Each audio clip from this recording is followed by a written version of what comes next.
What does a naked emperor and the three of us have in common? We're all studly. I was going to say you're going to find out tonight, but that also works too. I don't know how to respond. Is that a family-friendly answer? I don't know. Yeah.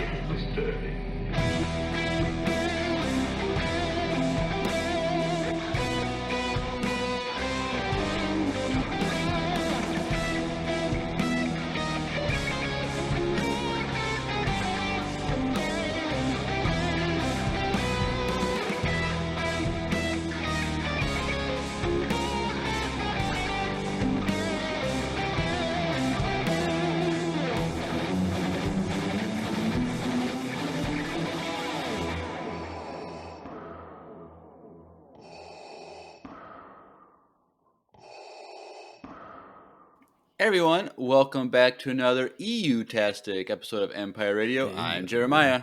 I'm Andrew. I'm Drew. And we are back Yes, with Andrew. He's here. It's me. Back at it again with his burglar cap that he has on sometimes. Yep. Rocking it, as always. Stealing the spotlight from Canon one episode at a time. You know what I'm saying? We'll go with that, stealing. Yep. There we go. But yes, EU with Andrew tonight. And it is finally here. The time has come. We're executing Order EU Luke tonight. Not like kill EU Luke, but executing the presentation. That was really That definitely sounded like executing Order 66. Yeah. And so it's finally Luke time. I Yep. remember, I think, was it our first ever episode when we did top 5 characters? You were Yes. like, can we do EU characters? Because Luke is my number 1. Yeah. And then ever since then, you've been hinting at how great EU Luke is. Yeah. And it's finally here. It's finally here. It's not going to be the whole thing. Right. There's Is he far. married in these comments? So do you have a plan moving forward with like how you want to do Luke stuff, or are you just doing it one presentation at a time? I do. So there's a lot. There's a lot of EU Luke. And there's some really good parts, and there's some like whatever parts, and so I do have a rough plan of what I want to do. Executing it is going to be really challenging because it spans comics and books. And so it's like, how do you with tonight's episode, it was relatively easy because it's a comic and like you can just pull images from the comic and you can go through the story. But with books and stuff, obviously it's a little bit more difficult, and we don't want another 3.5, 4 hour episode. So, or do we? I don't know. Let us know in the comments. But I was thinking late. We don't.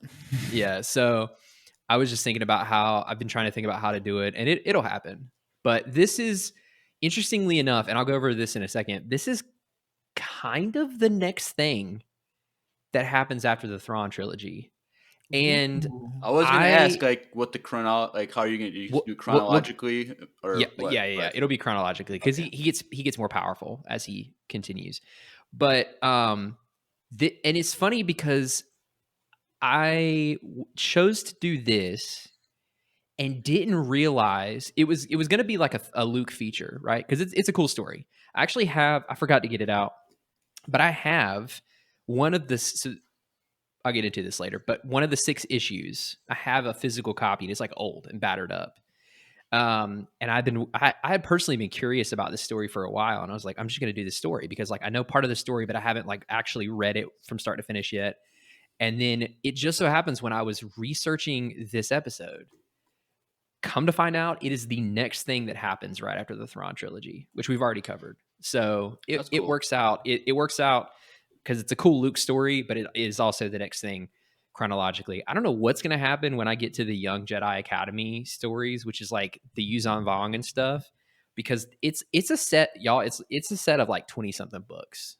Yeah. So we're unless you're coming back full time and we do like 10 weeks in a row of you doing that. I don't know, but we'll have to see. But anyway, before we jump into tonight's presentation, yes, we should go over our Spotify Q&A last week, because last week was the Spotify Wrapped, and we were talking about some of our statistics on last week's episode, and we asked in the Q&A, what is your favorite episode of 2023 from Empire everyone Radio? said Death Troopers, make them 10 hours long. Let me read the answers first. Okay.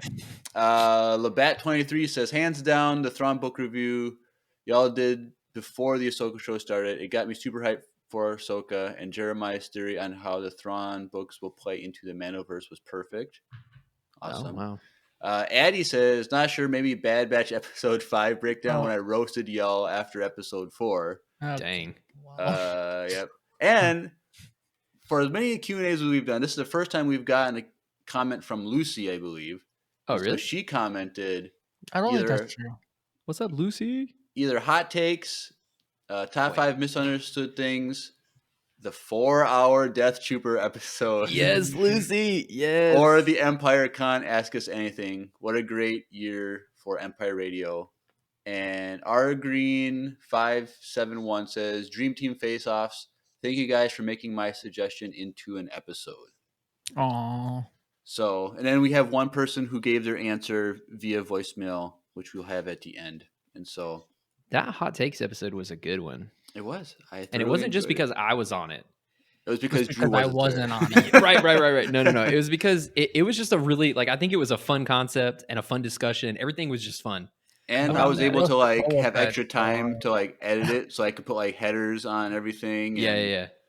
See, when I have time like that, I can actually make it look somewhat better. And Cheeto is trying to steal the show if you're watching the video version. Story of my freaking life.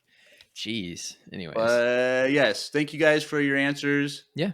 2023, another year in the books, even though we still have a few more episodes left. But we would have to do an entire podcast on books for it to be another year in the books, Jeremiah.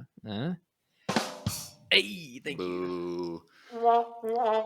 Hey, we've got another request for a book read through in the chat tonight for me. Well, when he does his own Star Wars podcast under a different name, we can do like that. He just sits and reads the book. When I do my own? Yeah, it was a read. We said another book read through. So if you're gonna sit there and read, you don't need me. I just make my own like super low budget audiobooks. You just do it, and like, then Luke ignites his lightsaber. Well, it would be like, you ever seen the Nick Disney lights are? Have you seen the Nick Offerman? Yes. Like, yes. The filibuster U-log thing. Oh, the U-log thing? Where, you know how people put like U-log? Yeah. Where you're just sitting there drinking bourbon or something. Yeah, that could be me. I could be reading. You're just reading a book with your cat on your lap with a fire on. He's actually on my lap right now. He's perfect. Is that legal to read a book from start to finish? I almost said something. I'm gonna keep it to myself. But anyways, it's not illegal to read, Drew. But like to read a canon book just like straight and have the whole content on a video and not have to pay for it. If you do it in 15-second chunks or less, you can't technically get copyright claimed. 10 seconds or less. Well, even better. But I make sure it's no more than Luke 7.5. Ignited his lightsaber. All right, cool. Yep. All right, let's get this presentation on the road. So let's bring it up, Andrew, and hopefully it's all good to go. Let us and make sure you tell me every time you need to switch the page, so like I make sure it's all lined up, because I got right down every time I'm going to switch. When you make sure that when your presentation is lining with the presentation. Oh yeah. It'll line up based on how many slides you have tonight. I have to fill up like 10 pages of it's okay. Stamps. So let's get into that. Hold on 1 second. Let me present. Cheeto, you were just you're riled up in it to win it tonight, huh? Like High School Musical. All right, good one. Yeah. Oh, by the way, did you guys see my lightsaber behind me? No, I do. It's on display. It's my custom lightsaber. It's got a purple blade. And it was funny because you didn't see it, Drew, but Elias's one that he made. Oh yeah, exactly the same. It's almost exactly the same. Oh, do you guys want to? Do you guys, before we jump in, do you want to hear a funny story about that? Make it quick. Okay, And so it better be funny. it's kind of funny. So I was the only person in my group for Savis. The only Huh? person. Yeah. So I went early and we actually didn't. I had an 8:25 appointment, didn't make it because I seriously made a powerful mistake in underestimating the time it takes to get into Disney just from start to finish. Oh, honey. So yeah, it didn't work. So anyways, I get there and it's like my original appointment was 8:25 That's and they were Disney like, Land, right? "Huh? You went to Land or World? Land, Anaheim." So or World? No, Land. You're Land. Land. California, the state of the Small state. one. Yeah. Sorry, Jeremiah. Let me ramp things up. So, anyways, so I get there and I walk in and it's like 8:45 and we beeline it from the gate to Galaxy's Edge. And I'm there and I'm like, hey, I'm so sorry. Like, I have an appointment because they were like, we were reading about how they were going to charge me the cancellation. I'm like, dude, I don't want to pay for this Hey? twice, but this is my dream. And so I get there and I'm like, please, can I switch to another? Because they have stuff open all day. Like I checked the app, there's spots open. And she's like, yeah, I have one at 8:45, like right now. I was like, yeah, sure, let's do it. So I go into the little Drew. You know how they have the little holding area where it's like Mhm. you feel like an animal in a pen. Mhm. Well, so you're there. I'm there, and I'm like, and McKay is there, and I'm like, Because no you're one's allowed here. one guest. Yeah, you're allowed one guest. So my wife goes, and I'm like, no one's here. No one's freaking here. And to be fair, like no one was at the park yet. Like it was a super dead day in general, comparatively Disney standards, but like no one was in Galaxy's Edge. And so I'm like, oh my gosh, like I'm gonna be the only person. So come to find out, we walk in and it's just me.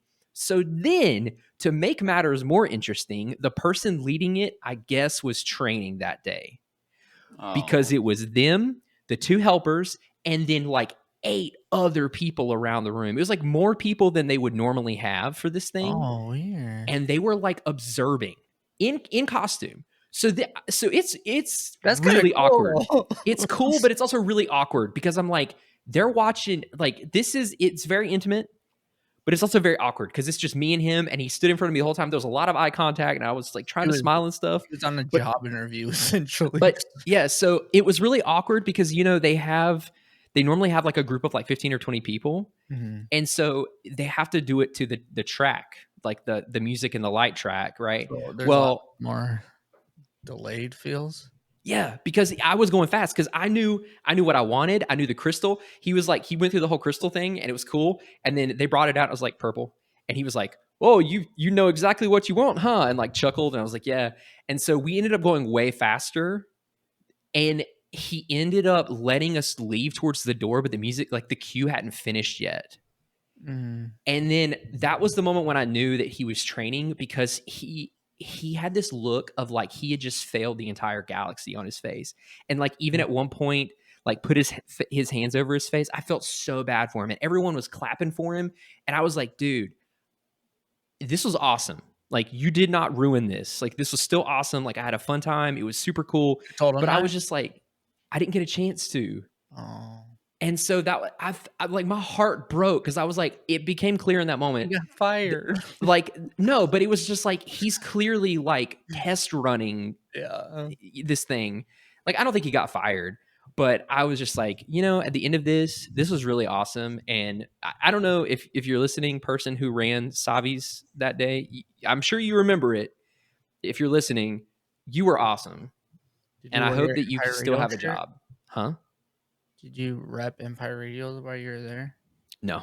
Okay, well, Sorry. definitely It not was listening. dirty. My shirt was dirty. I had worn it.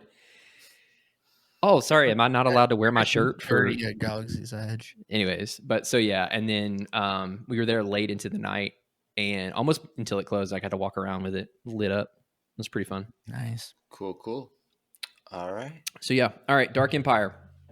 Drew, if you click on the presentation, it should get bigger for the stream if you want to do that. Oh, I always do Ayo. like this Oh, okay. because if I click on it, we're tiny as heck.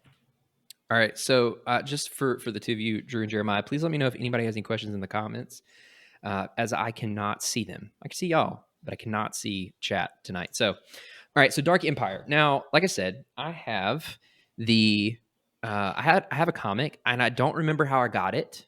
I think it was like don't know, it was like a freebie section or something. I remember picking it up and I had no idea what it was until I got into the EU, and all of a sudden I'm like, whoa, this is really cool.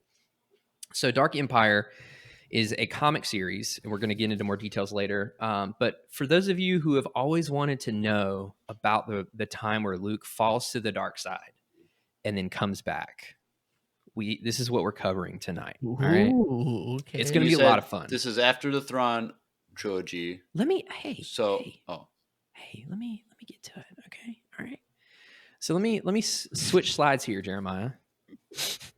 All right, so let's go over some fun / miscellaneous facts first. First of all, this was written by Tom Veicht.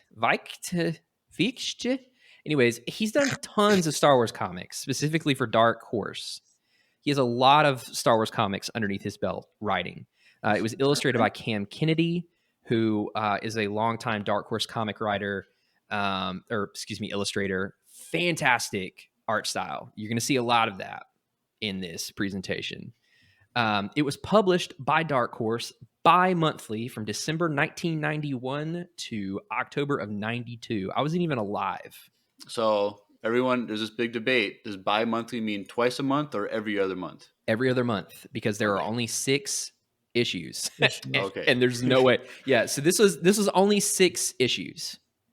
It's actually kind of short, comparatively speaking. Like you can read it, like, I don't know, readcomicsonline.com or something. That's how I read it. Not saying I condone reading comics illegally. If you can buy them, but So this you can is read it in, available like, right now online? This one's available online? Yeah. Which I feel if it was illegal to read that online, Star Wars would have definitely... Yeah, I mean, there's a ton of sites you can read you need to be really careful because, like, some of them are really sketchy. But I fully intend to buy. They have an omnibus, Legends omnibus somewhere, and I'm going to buy it eventually. But this was how I had to access it for this because I don't have all the issues physically, and it provided all the wonderful images you'll see. But so this was originally supposed to be published through Marvel. And if you remember, Marvel had the rights for Star Wars for a very, very long time, like a very long time. And they kind of ruled it. And this was right at the point where they were like starting to lose the rights, like the rights were expiring. So Dark Horse picked up the rights for this, along with the rights to Star Wars in general, if my research is correct, shortly after San Diego Comic-Con in 1990. Dang, I didn't even know they had Comic-Con back then. I had no idea. I thought it was a more recent, like, last 15, 20 years. Yeah, they've had it. I mean, I San Diego and New York City Comic Con has been around for. Yeah. I think they've gone on their like 30th anniversary or whatever. Yeah, I think they've been around for a while. So this was a project that some backstory here. This was a project that a few different people have been, Tom, the writer, and a few different people had been like bouncing around, and like basically Marvel didn't want to touch it. Like they had done some story work, they had done some concept art, and Marvel was like, we don't really want it. And they had like almost pulled everyone together, almost signed all the agreements and done all the paperwork. And then Marvel was like, yeah, we'll do it, but maybe we won't. And then I can't remember if it was Tom or Cam, but one of them was like, I'm tired of this being so wishy-washy, and left, and everything kind of fell apart. So it like was dead in the water for a while. And then right after, around the time where Dark Horse got the rights, they were like, hey, this is a fantastic idea. We'll pick it up. Let's do it. So they got the band back together under Dark Horse. So Dark Empire came out in the same year as Heir to the Empire in 91. Oh, wow. Yeah. So this is the same year Timothy Zahn began the EU, essentially, and is set 1 year after that trilogy in the EU timeline. So this is 1 year after the end of The Last Command. So did just remind me, that trilogy, did it all come out in 1 year, or did it come out like was this series Coming out why the book ahead This of series the finishing finished- of the... I'm pretty sure this trilogy? finished before the 3 books did. Okay. I mean, this is a much shorter story in the grand scheme of things. Right. So there are actually, and I didn't know this, I learned this, there are 2 comic sequels that continue this story. And for a for about 30 minutes. I thought I was going to do them all 3 tonight. And then I realized how much of a powerful mistake that would have been. And I said, nope, we're just doing the first one. So let us know if you want to see the other 2, because it is technically like a direct continuation of this story. It's not like weird kind of side missions. It's like they just pick up where it's the same writer and the same illustrator. And there's a lot more Luke in those. So let us know. So it really depends on how good you do tonight, then. I gotta do well. So a fun story in regard to Heir to the Empire, Timothy Zahn, and this comic. So I'm quoting from Wikipedia here, who is quoting from an interview. But it says, as work started on the project, Dark Empire, new continuity issues arose with the production of the first in a line of Star Wars novels, Timothy Zahn's 1991 novel Heir to the Empire. The Lucasfilm editorial staff realized that the 2 projects were not in proper continuity with each other. It could hurt sales. With this in mind, they asked Zahn and Veikt to review each other's outlines. However, both authors had very different visions of the universe, and they could not agree on a unified vision. So they both wanted to do their own thing, and they couldn't agree. After Veikt initially proposed Dark Empire take place 1 year after Return of the Jedi, so pretty quickly after the trilogy, Zahn was not inclined to reference the events of that series, possibly leading to a conundrum in the timeline. So, like, they were like, we could put this right after Return of the Jedi, and Zahn was like, I might not reference those things. Which is so funny to me. Veikt proposed to Lucasfilm a simple resolution. He would set Dark Empire's events 1 year after Zahn's book and write an opening scroll to bridge the 2 projects. Lucasfilm agreed, and the timeline was set. So he brought in the big dogs, and then I guess.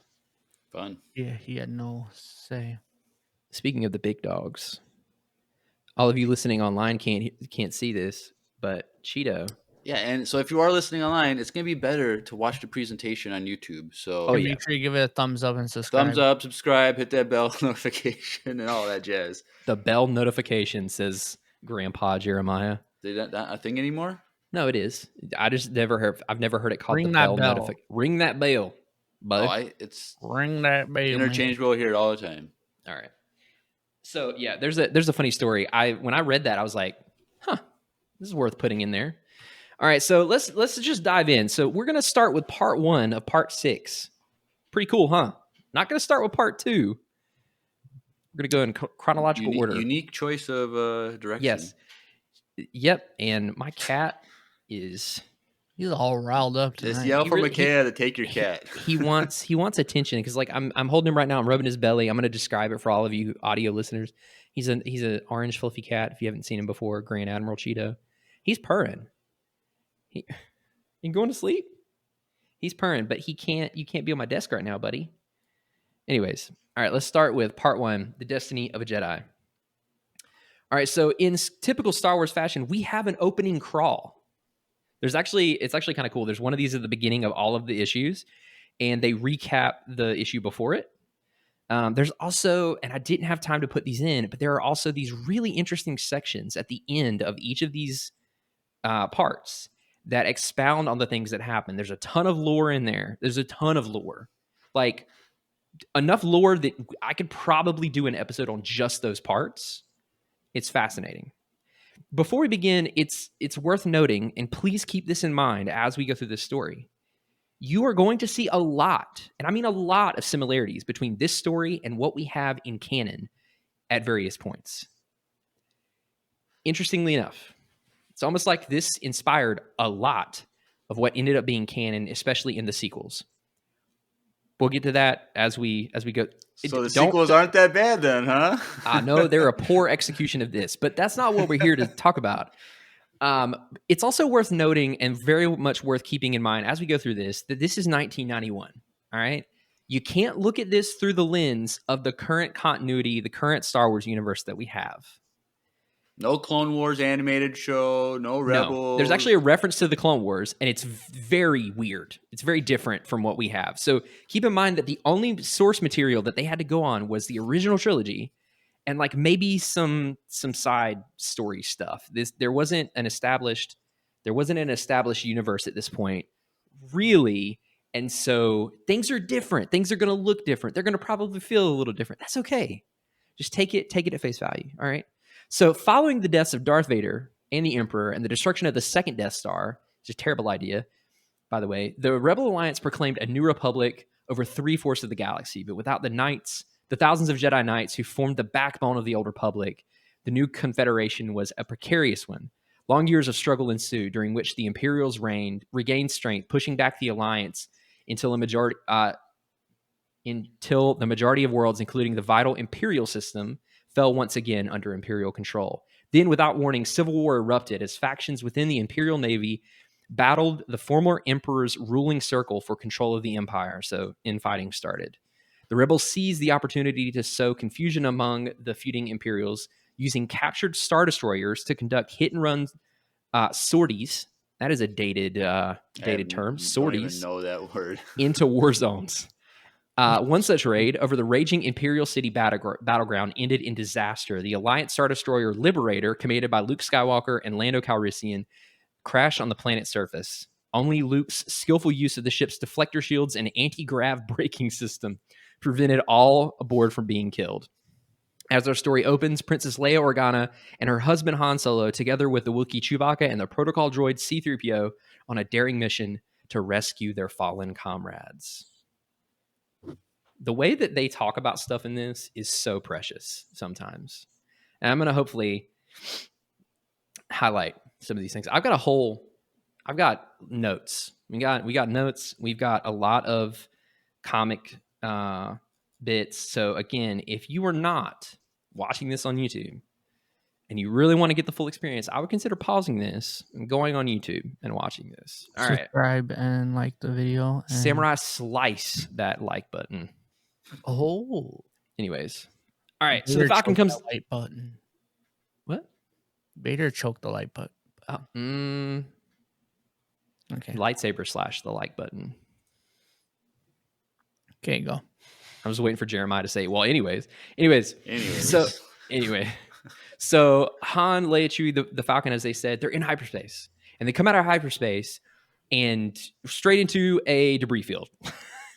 Because there's been a battlefield, whatever you want to call it.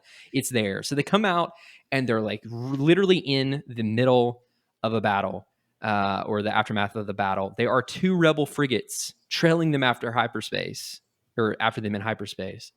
The Falcon comes out and they're like, oh crap, this isn't going to be good. And then the 2 frigates come out and one of them explodes. They're just gone. There's a whole escort frigate worth of rebels. They're gone. And you can see this in the right side image. RIP, those fallen heroes there. So yeah, they just immediately use one of those, or lose one of those, excuse me. And then they're like, okay, well, we need to figure out what's going on. Things are going to be really dangerous. So we don't want you to come in straight away, because there's still battles raging on the planet. So they have the rebel frigate stay behind, and the Falcon, being smaller and more nimble and agile, goes in. And it's really interesting because as they're flying into this planet, which isn't named, by the way. So at this point, it's not Coruscant. They only refer to it as Imperial System and Imperial City, which is technically the name of like part of Coruscant, that like whole district, the Imperial City District or whatever. But like at this point, this is very underdeveloped. We have not really gone far past the original trilogy. So anyways, as they're coming into the planet, they are passed by these Imperial fighters. And instead of firing on the Falcon, they fly by and they're like, must be something important on their minds. The dialogue in this is so funny to me. But they go down to the planet's surface, and this is a really pretty shot. I love this art style. So they follow the fighters in. The fighters are heading straight for Imperial City.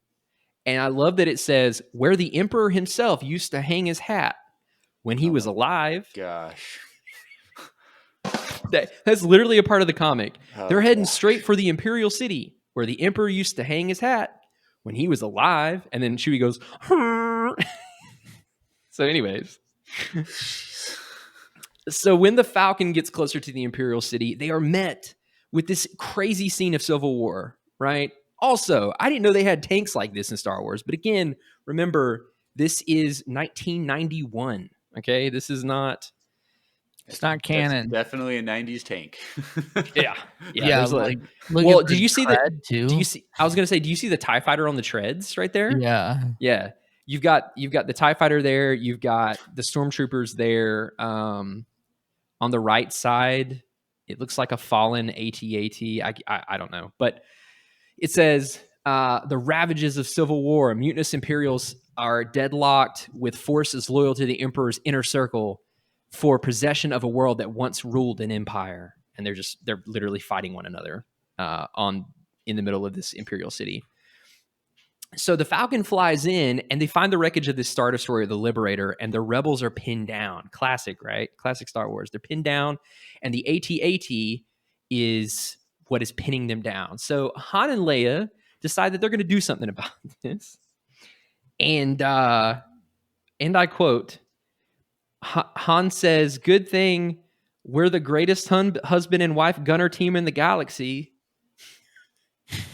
And then it's revealed that this is the second time Leia has used these guns. The first being in A New Hope, or whenever it was in the original trilogy. I think, when was it? Was it A New Hope? Yeah.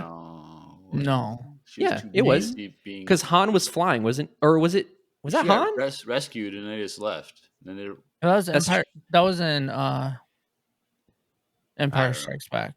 All I know is she straight up says, "I'm glad you're..." basically something along the lines of, "I'm glad you're confident because this is the second time I've used these." And I'm like, "Oh, that's awesome."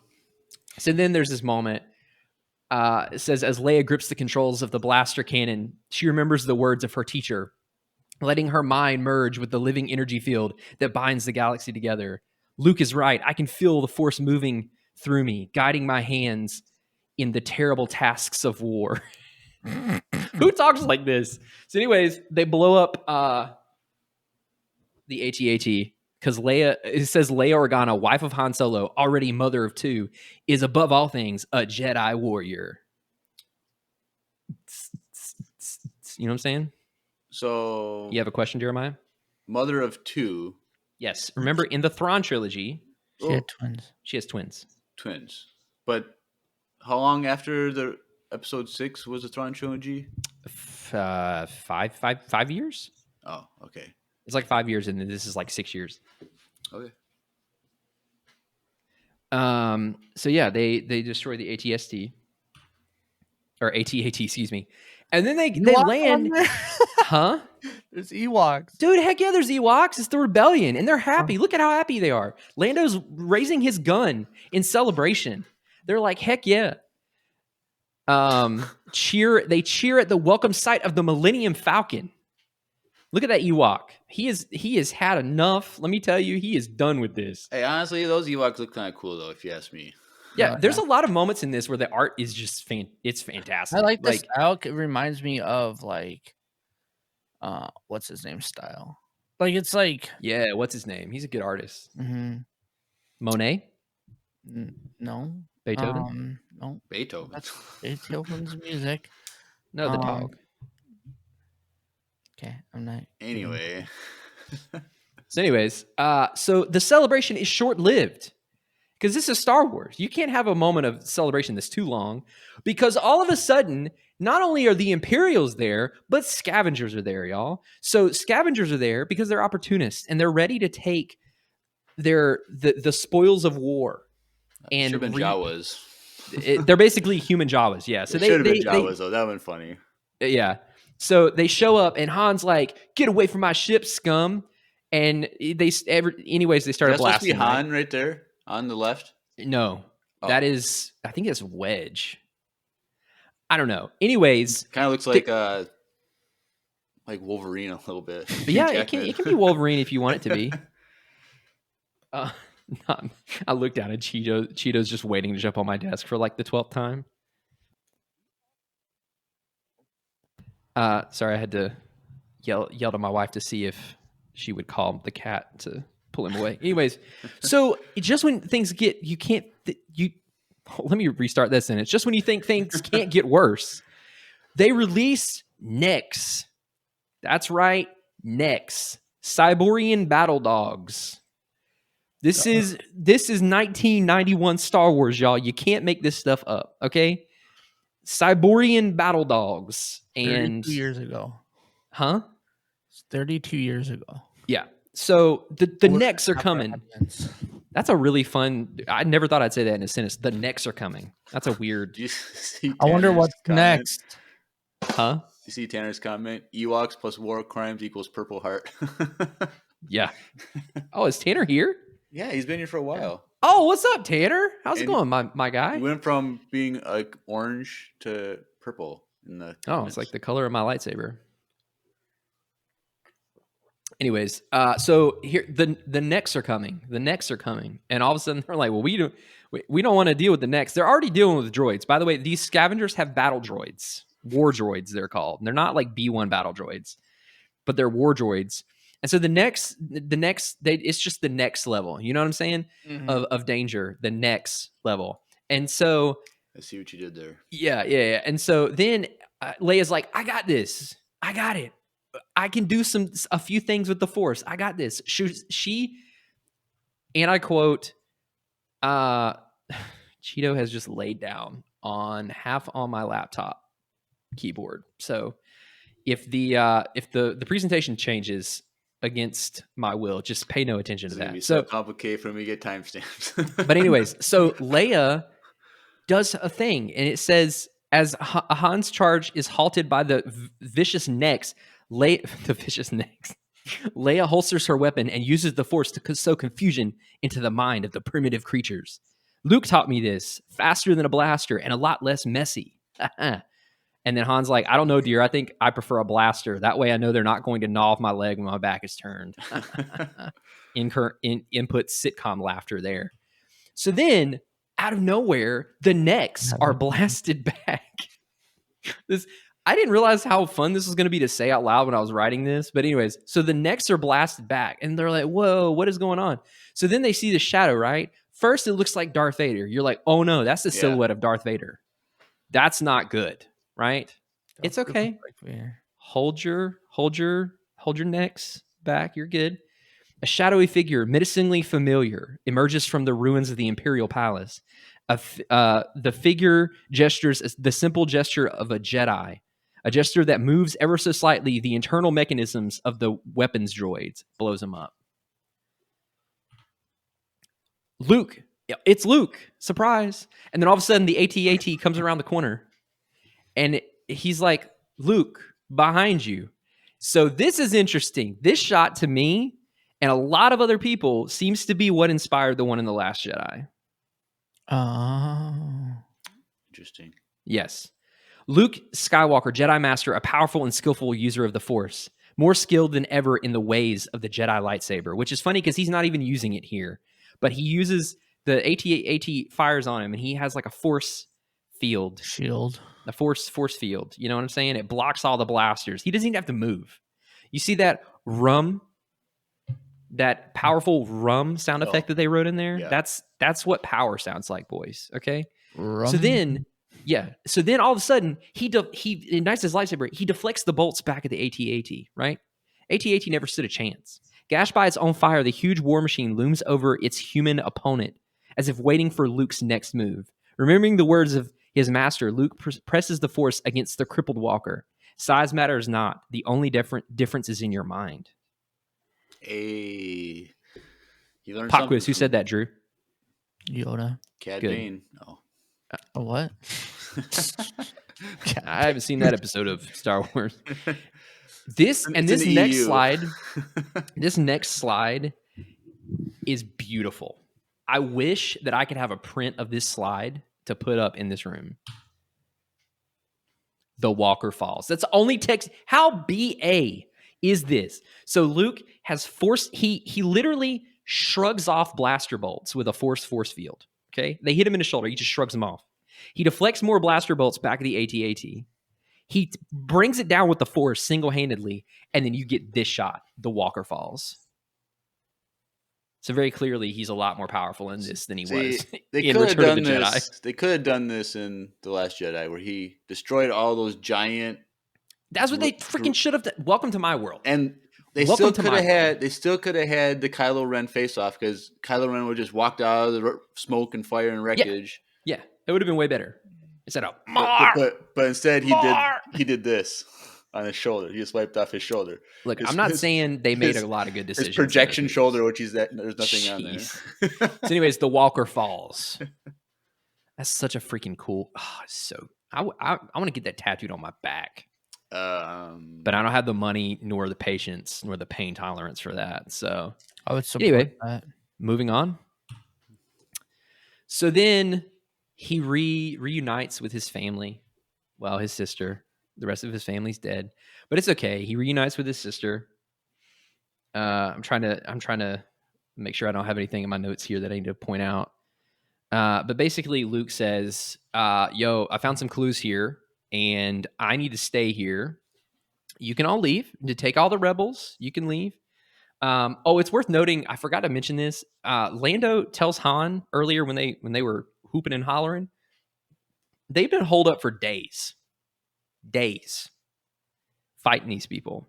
No bathrooms, no In and Out, no McDonald's, no Taco Bell, just Imperial saltine rations and a downed Star Destroyer. So that's not a fun time. So anyways, he's like, found strange clues in the palace and I have to stay here, Leia, but you and Han and Chewie Lando should leave this place at once. And Han's like, bro, are you kidding? That's a stupid idea. And he's like, you don't understand. There's a great disturbance in the Force. Someone or something is using the dark side of the Force with unbelievable power. I've seen it, or I felt it. I've seen it. So he's like, I got to stay. You got to leave. And then out of nowhere, a hyperspace wormhole, which is a thing in 1991. Prepare yourselves.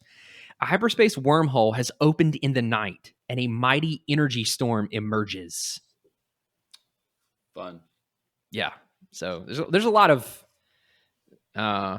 unorthodox use of the Force and stuff in this. So then all of a sudden the energy storm begins to scrape across the planet. And Luke's like, it's almost upon us. There's no need for you to die too. It doesn't want you. It wants me. Leave or you will all be destroyed. I don't know how he knows it wants him, because essentially that's just like a big sky hoover or like a Dyson, whatever. Insert the vacuum brand there.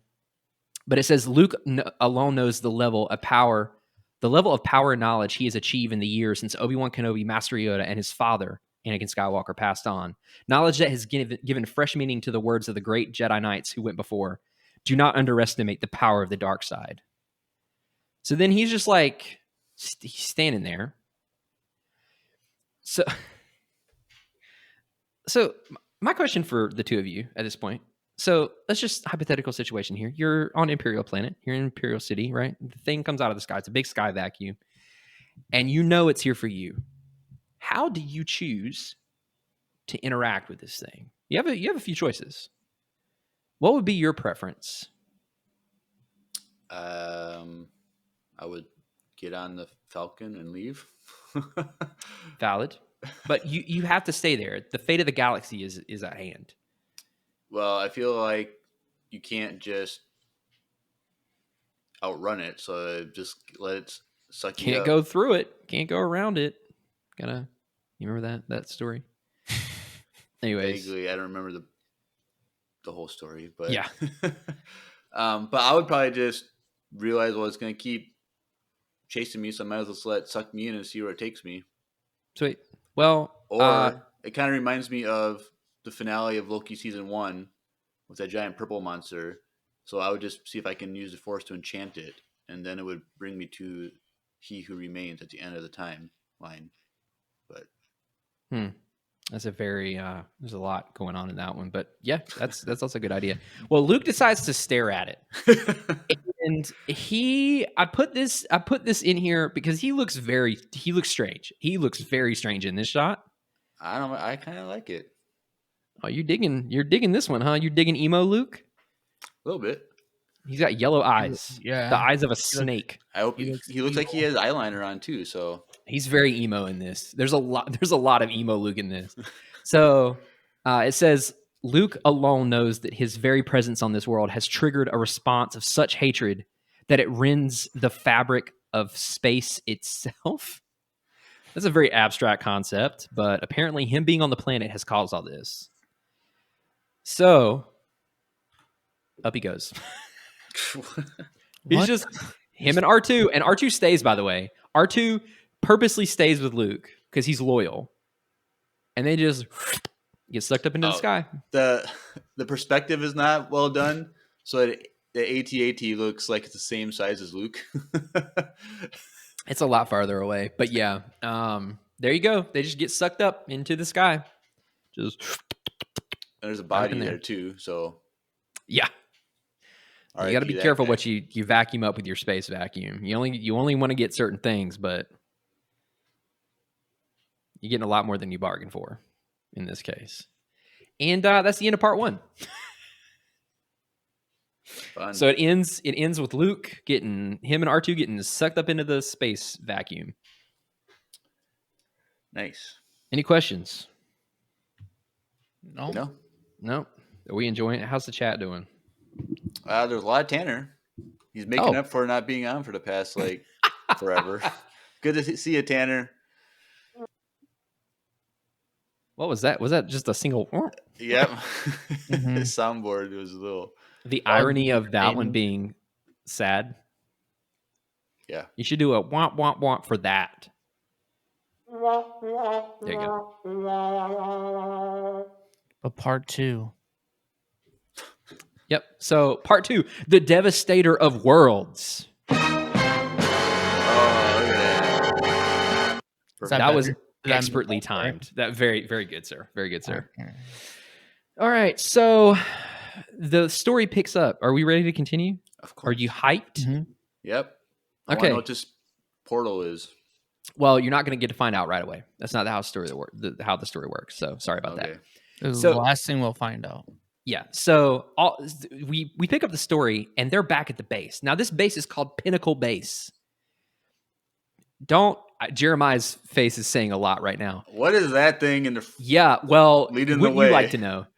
So, anyways, there's these big. So it's kind of like Black Spire. There's these big, like crystal tree things, and lots of canyons, and they just set up base inside the one of these things. So this thing right here, this space hamster with wings. That's what it looks like. For all of you listening, here's the picture. You've got a beautiful black blue sky, big full moon, these really tall, kind of spiky looking pink purple stalactites. Anyways, they're rock trees. And then the falcon is flying, and in front of the falcon is this thing. And I wrote it down. And Tanner says the front of that thing looks like the Autobots. oh, the Autobots logo. It does. So these things are called Ixels. IXLLS. Ixels. Ixels. So is that- Oh. The whole that's not like a little hamster riding a bird. That's just one No. thing. No, That's it's one a bat? it's a thing. It's a thing. like a It's a whole bat. thing. So With a big mouth. that's not a mouth. I don't even know what I'm looking at. Like I Yeah. So okay. I knew this was going to come up. So there's another shot later. At the end of this, where you see another one, and I think that on the front of it is a pouch. It's like a bag, Oh, okay. and the thing's mouth is right underneath the nostrils at the top. So it has Gucci on it. I get it. It's got Gucci. It's got a very big like throat section or something like that. I don't know. I didn't design this thing, and if had I, it wouldn't have gone this way. But that's not a for me to weird judge. design. Yeah. So, anyways, this is Pinnacle Base. They just cut a hole into a tree, a big stone tree, basically. But this seems very Star Wars to me. Also, it's worth noting that these are not Imperial Lambda shuttles behind you, or behind the Falcon. These are captured. Like that. Well, yeah, but they're not like actively Imperial. These Oh, are sure. rebels. They're escorting the Falcon in. Right. They're There's a- using Yes, The there's a Empire's lot of tools. stolen Imperial stuff in this that is kind of happening. Okay, so hey, if this it's broke, don't fix it. right. So if you got a free Lambda, you ride the heck out of that thing. That's You what travel that's my all life over the motto, place. honestly. So this pinnacle base is on the 5th moon of Da Sucha, an uncharted world in the Syac system. Now you might be wondering, where in the heck is Da Sucha? Well, boy, do I have an answer for you. And if you're not watching the YouTube version or the stream, I'm sorry. We But don't have an answer for you if you're listening. basically, if you, I'm actually really proud of that transition. That made me laugh internally. So good job, Andrew. Anyways, so if you're looking at a map of the galaxy, a normal map, Da Sucha is just kind of like directly east, pretty much of the galactic core. East? There's east in space? Yeah, Well, it's you can just almost put it down to the dot, right? So it is R11. yeah. So this map was a Reddit user made this and compiled The galaxy. a heck of a lot of Legends material and put it on this map. I wish And Lucas would come out with a canon galaxy map. So I don't think they have. no, well, this person killed it. So shout out to this person from Reddit.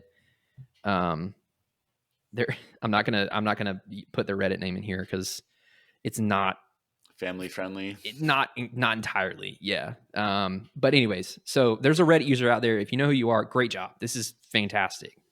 This is many years worth of work. Mm-hmm. So anyways, Da Sucha is in hut space. So if you can find the little arrowhead looking shape of hut space, it's over there. It's in that area. Okay.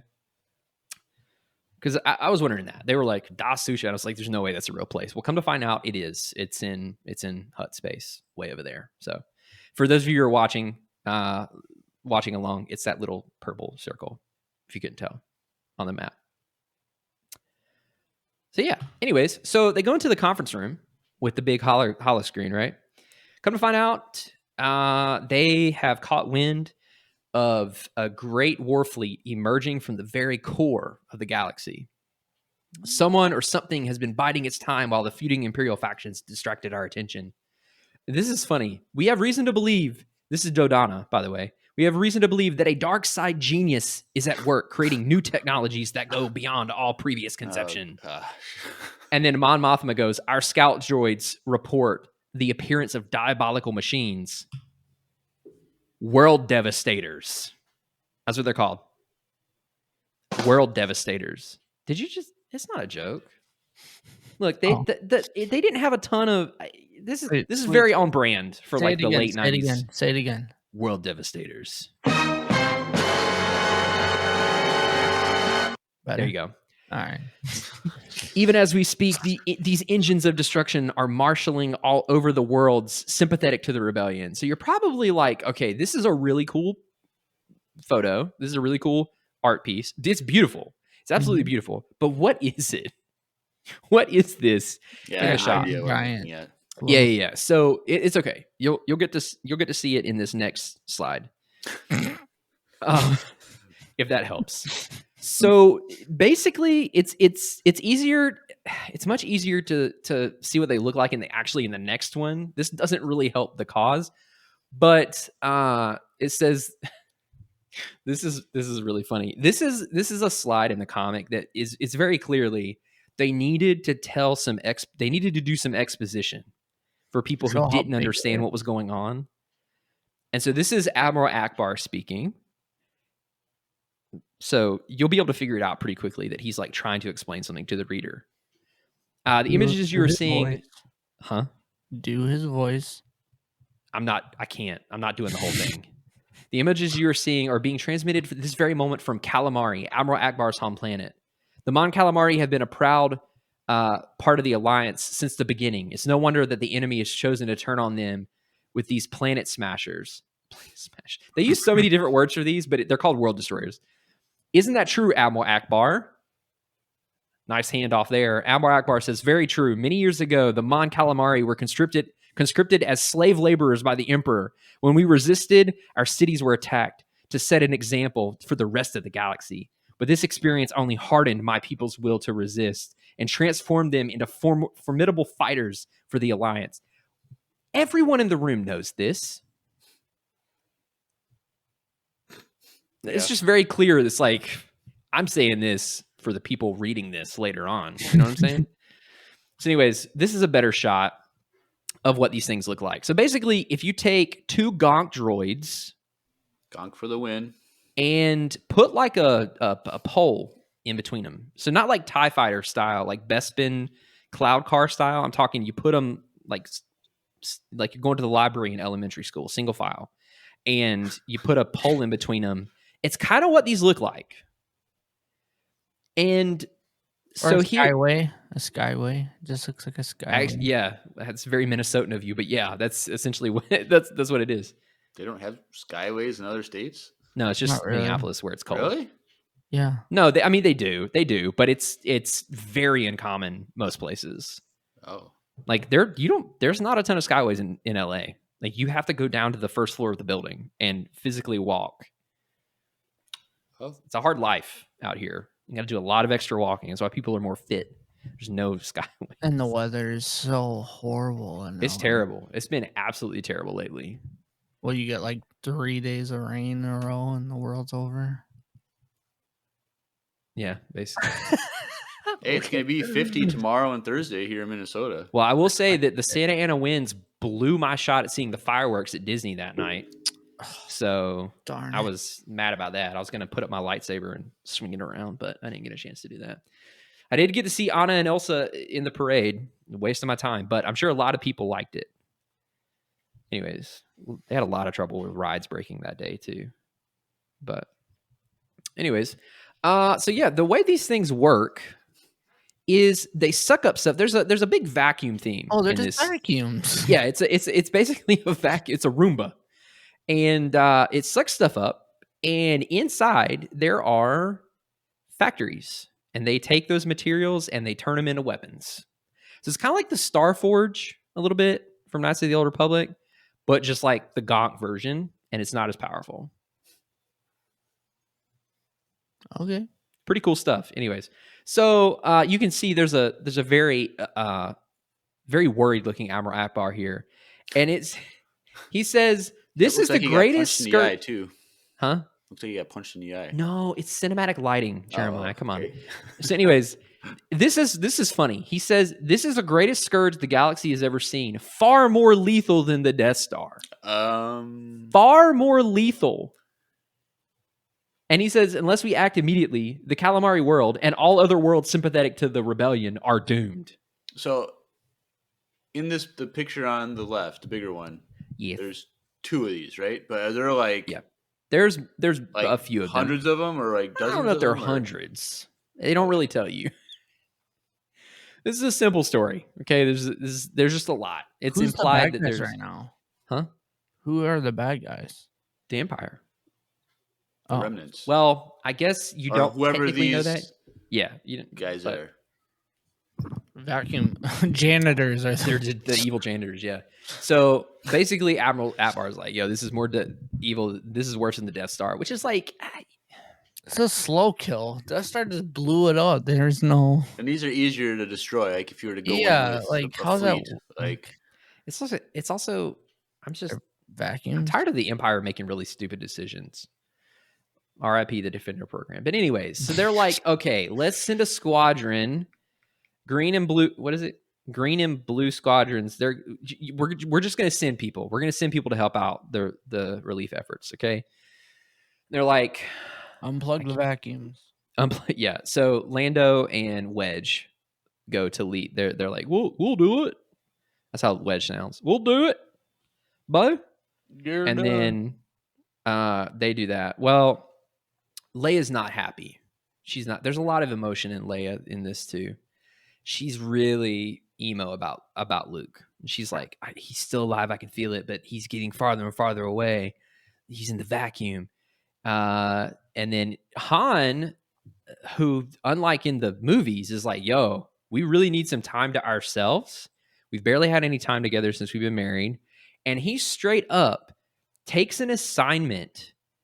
I wrote it down. I'm looking for the word here. Briefing? Yeah. He takes an alternative assignment of briefing new fighter teams. He's basically training new pilots. Oh, that's cool. so that he can stay back and be with Leia, which is really sweet, right? Well, then she's like, no, Luke is in trouble, and we gotta go save him. And I love he's like, I'm not about to challenge the judgment of a Jedi. Talking about Luke. He's like, he knows what he's doing. He's fine. She's like, no, dude, he really needs to, we need to go help him. And there's one comic cell where he's like, I don't know if I put it in here or not. I guess we'll find out. But it was like, he was like, they told me being married to a Jedi would be hard. I guess they were right, or something like that. It was like, it's so cheesy. But anyway, so there's Leia's like, we gotta go help Luke. Well, we cut to Luke, and Luke, the energy storm has funneled him and R2 into some kind of hyperspace vehicle. At least we're still alive. And then R2 goes, Zeke? You know, R2's famous line. So this is very 1991, right? Yeah, too bad we can't see out, but to the eyes of the Force, these Mandalorian walls don't even exist. We're in an Imperial dungeon ship, the kind they used to transport Jedi Knights during the Clone Wars. It's very clear the Clone Wars have not been fleshed out. Right. But they used to, in 1991, this is what they used in the Clone Wars. Nothing had been said about the Clone Wars, but they keep referencing the Clone Wars. It would have been cool if there was a arc of like the Separatists created like a giant ship where they had captured Jedi. Yeah. And it looked like that. That would have been kind of cool. And they go on a rescue mission. Again, this is 1991. Where are they going, you might ask? Maybe? Are you curious? Tatooine. Nope. Biss. Biss? Yeah. Do we know that one? Deep in the hold your necks. The planet Biss, deep in the galactic core, a world entirely enveloped in the power of the dark side. He says to R2, if there is a dark center of the universe, this is it, R2. And they start to descend. And at this point, you're probably wondering, where the heck is Biss? Well, luckily, I have the same map with a different purple circle just for you who are curious. It's right in the core. So there you go. There it is. It's right there. Is that next to Abyss? Get out. Think about what you just said. So if you're looking at the galactic core, it's like right. It's like right there. It's pretty much in this just south. Just southwest of the actual core. It's like southwest of Tython, but it's there. So if you go too fast, you might miss it. You know what I'm saying?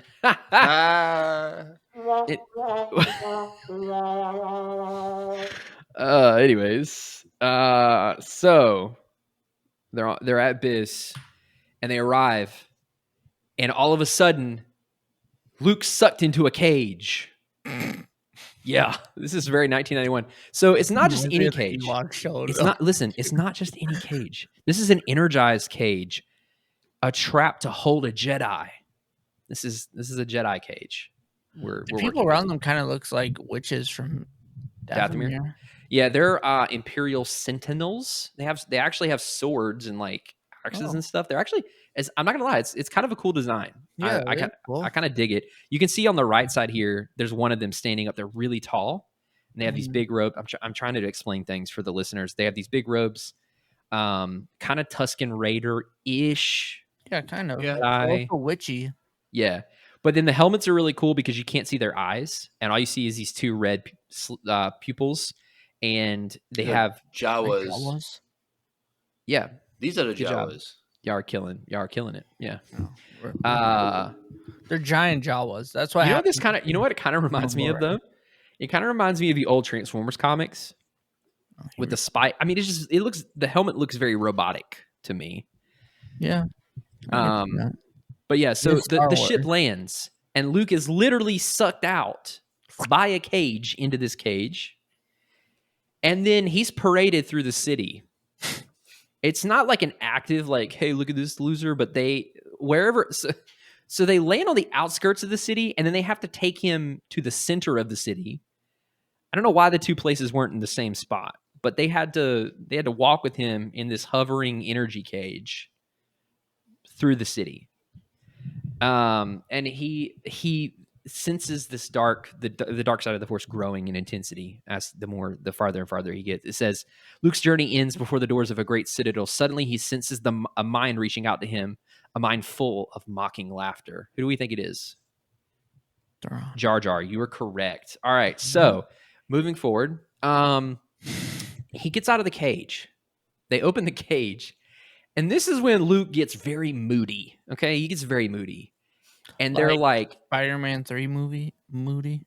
Actually, yeah, a little bit. It's like Dance a very little bit. Spider-Man 3 Tobey Maguire here, but he's does like he have a little dance thing where he's walking down the street? he can between scenes, yeah. Oh, okay, cool. Yeah. So he goes, "Don't threaten me. I'm here because I chose to be here." Oh god. No joke. I read that verbatim. For all of you listening, I read that verbatim. Don't threaten me. I'm here because I chose to be here. I can see why Timothy Zahn did not want this. Right? Yeah. So he because they're like, hey, they let him out of the cage and they're like going to lead him in. He's like, no, I'm going to do it myself. Yeah. And he force pushes these two guys away. But I mean, to be fair, it's a very dynamic looking shot. Huh? A little thick flick of the wrist when he pushed them. Look at them. Yeah, you know. Anyways, shout out to all of you who know that song. Anyways, so he force pushes these guys because he gets moody, he gets all emo, and then the figures that are there's I didn't put this in there, but there's a cell that they're like, yeah, I mean, like do whatever the heck you want, like you're just gonna end up in the same place anyways, like he's doomed anyways, and so that's why it says the robe figures laugh quietly among themselves. Luke strides boldly into the dark citadel. With a Jedi's flawless intuition. With a Jedi's flawless intuition, he marks directly into the throne room. And then he hears, "Excellent, excellent. You have come to me of your own free will." Who do we think it is? I'm guessing it's a clone of the Emperor. Drew, who do you think it is? Wrong answers only. Does that mean I'm wrong? Fett? Mm.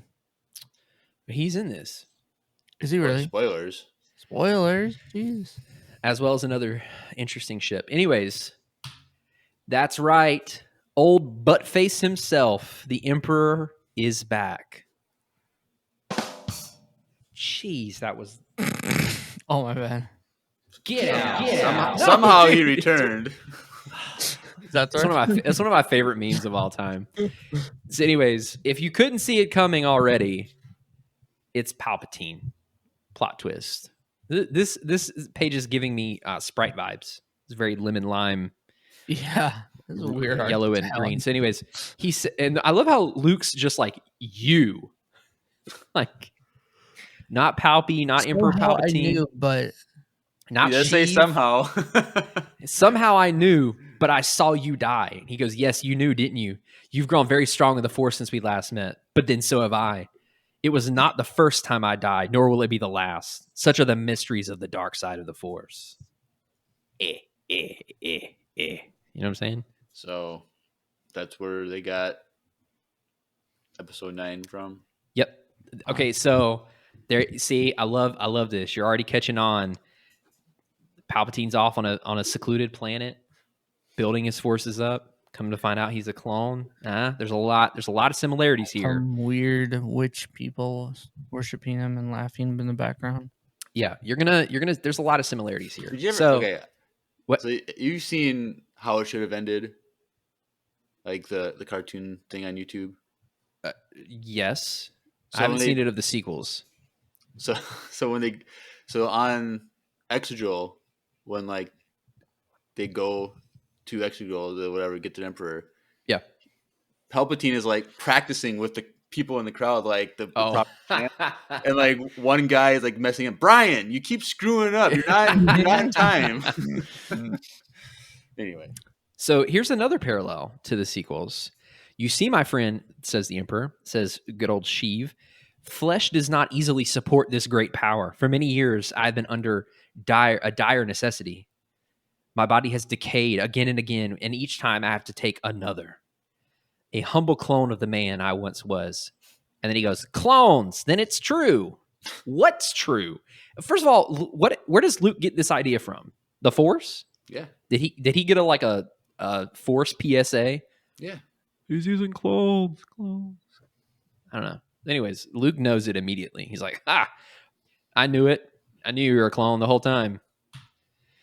And then he says, yes, young Skywalker, the dying is painful. The transition is not an enjoyable experience, but the suffering is a small.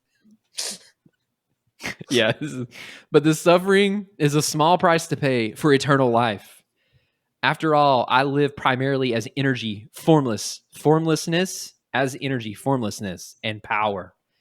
And now, my young apprentice, as your father is dead, you come to join me? Will you take your place that rightfully belongs to you at my side? So I have a question about comics. Uh-huh. Why are those bottom two cells separated when it's clearly one image? Because Is there a it reason can't why? be. No. Looks cooler that way. Yeah. Okay. It's more it's I don't But know, it's more I dynamic also to me. feel like that's kind of how it was back then. I think Yeah. now comments it probably would have been like one image. Yeah. All right. Yeah. So his dark side powers are having trouble with the bodies. There's some, it's very similar to a movie that a certain J.J. Abrams may or may not have directed. So, anyways, sensing Luke's indecision, the Emperor presses the young Jedi with the very temptation that ensnared his father. Look, my world devastators, yours to command. Okay, so this is where I'm like, they clearly hadn't fleshed out the story as to how Anakin fell. Because that's not how. It wasn't like Emperor Palpatine was like, hey, you like these Star Destroyers? Doing a BOGO deal if you join me. But that's kind of the vibe. So, anyways, he's watching TV of the World Destroyers here, and World Devastator, excuse me. And they're watching that on Calamari right now. Nice. Yep. And Calamari is not a water No, it is. planet? Oh, okay. It is. it's just not completely. They're shock vacs, so they can suck up water too. Yeah. Yeah. It's very, very powerful. Mm-hmm. The rebels had their chance. I gave them years to reclaim the galaxy, but without the Jedi Knights, they failed miserably. And now I have outflanked them. It's a very tactical term for Palpatine. Working in secret, I've constructed weapons such as were never seen. And then R2 to the right of this shot, you just see him pulling out Luke's lightsaber, right? And he's like, boop? Question mark. Hey, a boopa, a boop, you ask that as a question. And I guess he hands it to Luke while he's got part of his side turned to Palpatine. And Palpatine says, it is your destiny, my friend, to succeed your father, to wield my discipline over the worlds that have betrayed me. It is a moment of terrible conflict for Luke Skywalker. The Emperor's arguments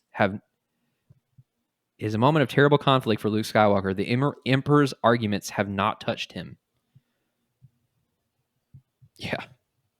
Didn't see that coming, did you? So now he's offering Luke Skywalker in front of this big TV screen of the destruction of Mon Calamari. Hey, you wanna join forces? You wanna team up? But can he use the Force to defend the freedom of billions by slaying the old man? Then Palpatine says, Is it so difficult to decide, my son? Surely you know that if you strike me down in anger, I will live again. Perhaps I will even live as you. Ooh. The Emperor is a master strategist. He has foreseen this moment. Now, unexpectedly, he offers Luke the inevitable solution to his dilemma. Anyways, I see you have grown wise in the ways of the Force. You have achieved control. You are no longer the impulsive youth at war with your own anger, but you can still conquer me by learning the secrets of the dark side. We both know there is no other way for you. The Emperor word. Oh, sorry. Okay. The Emperor's words blaze like lightning across Luke's mind. The dark side has spoken, and for once, it speaks truth. Wait, no. There you go. Okay. It does the second half of it. Yeah. This is very it's on brand for Empire Radio. A moment of greatest peril has arrived, but is the moment for which Luke was born. He must challenge the dark side from within. He must penetrate the power. Hey, leave me alone. Dude. Okay, this is not high resolution. I have to get really close to the screen to read this stuff. Okay, he has to challenge the dark side from within. He must penetrate the power of the dark side. He must learn its secrets. Drops lightsaber.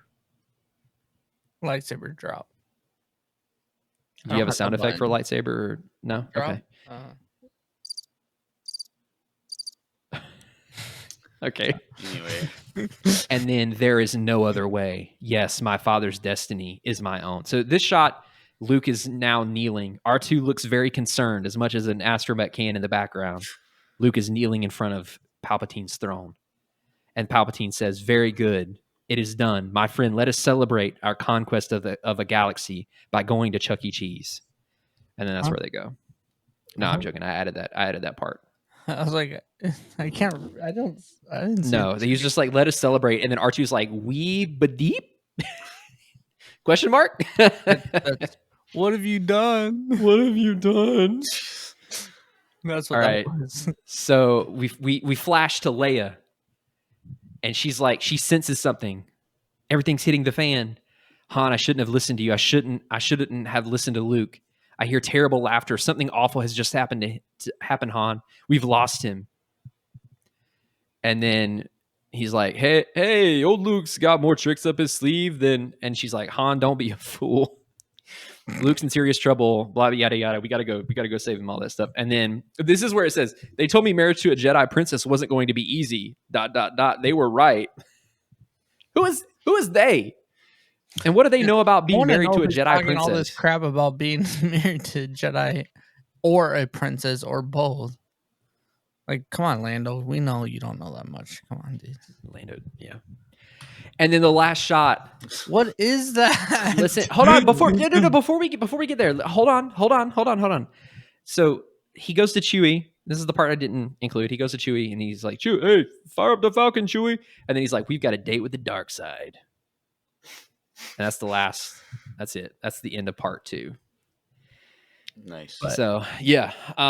Bad things. Yeah. Okay. So yeah, let's come back to this. So I don't know if you notice this. The designs are different. And it looks like they've got. So do you see the claws? You see the claws? Claws. Yeah, they're kind of hugging the fur things. It looks like they're yeah. it looks like they're front? carrying packages.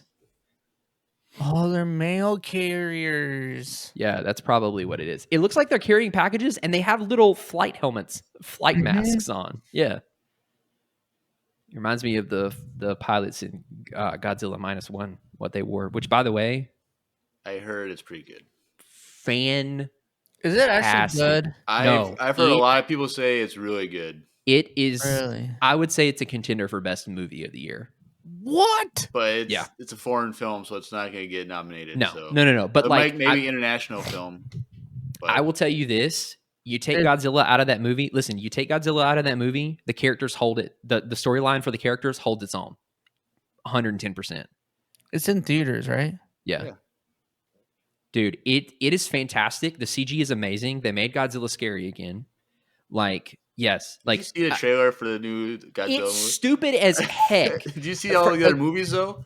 In this current like MonsterVerse? I don't care. I don't care anymore. So I liked Godzilla. I liked where they were going.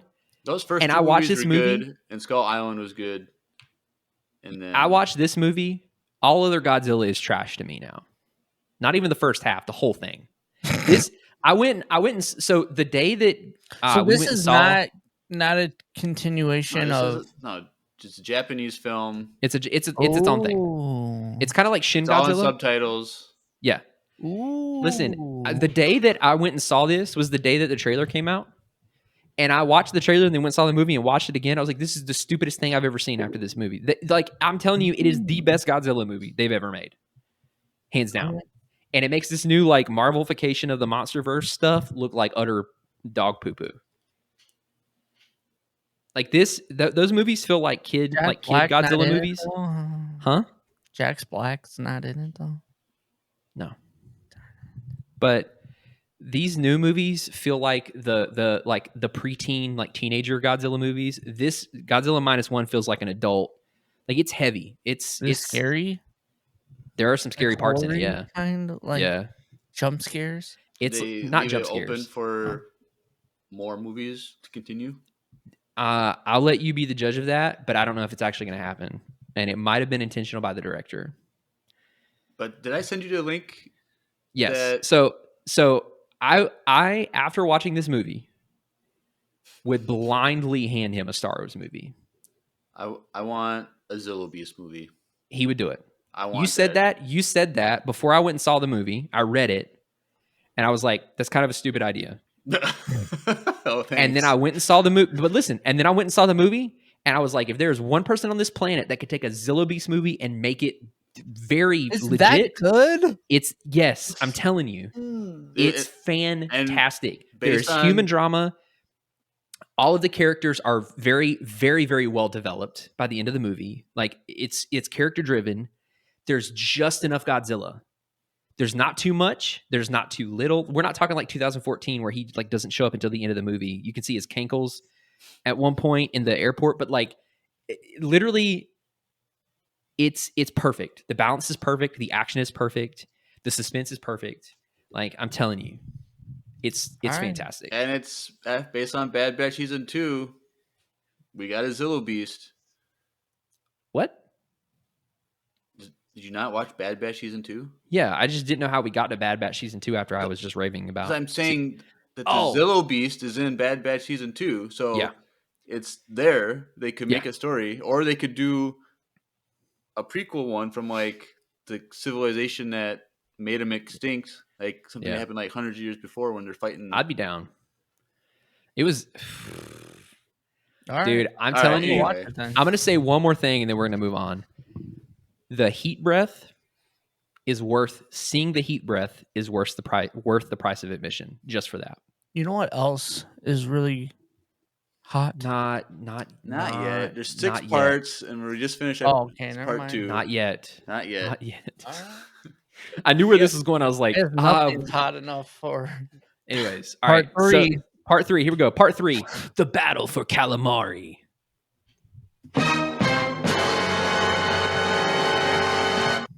Thank you. So remember, that was all Luke doing stuff. Luke was mostly doing stuff. So remember, they were sending this battle force to calamari. Remember, right? Well, Wedge and Lando are in one of the 2 Star Destroyers that they captured. So the first one has been lost. Remember, they've crashed that, and then this one they're taking to go help the Mon Calamari people. And they're like, hey, they're in hyperspace, and they're like, hey, yo, we picked up the signal. And they're beaming this transition straight from Mon Calamari to the core of the galaxy. So they literally picked up the TV signal that the Emperor was watching. They picked the signal up. Okay. And Lando's like, that's how the TV works. Yeah. So Lando's like, sick. So we know where they're broadcasting it from? They're like, yeah. And he's like, okay, put us out of hyperspace right there. Right on top of him. He's like, that coordinate, do that. That's where I want you to take us.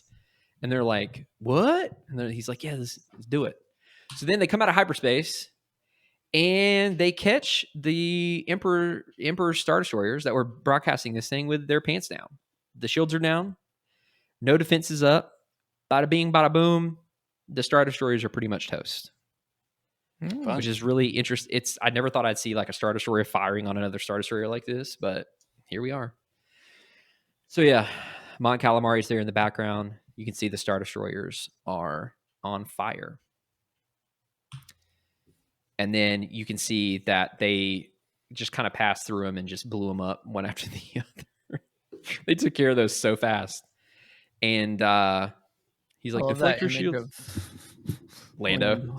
He's like, deflect your shields up. The rest of the fleet comes through after them. And he's like, yo, launch all the ground people, the ground fighters, X-Wings, and these weird looking transport things. I don't know what these things are, but it's kind of like if a DeLorean grew wings a little bit. But the X-Wings are there. That's familiar, right?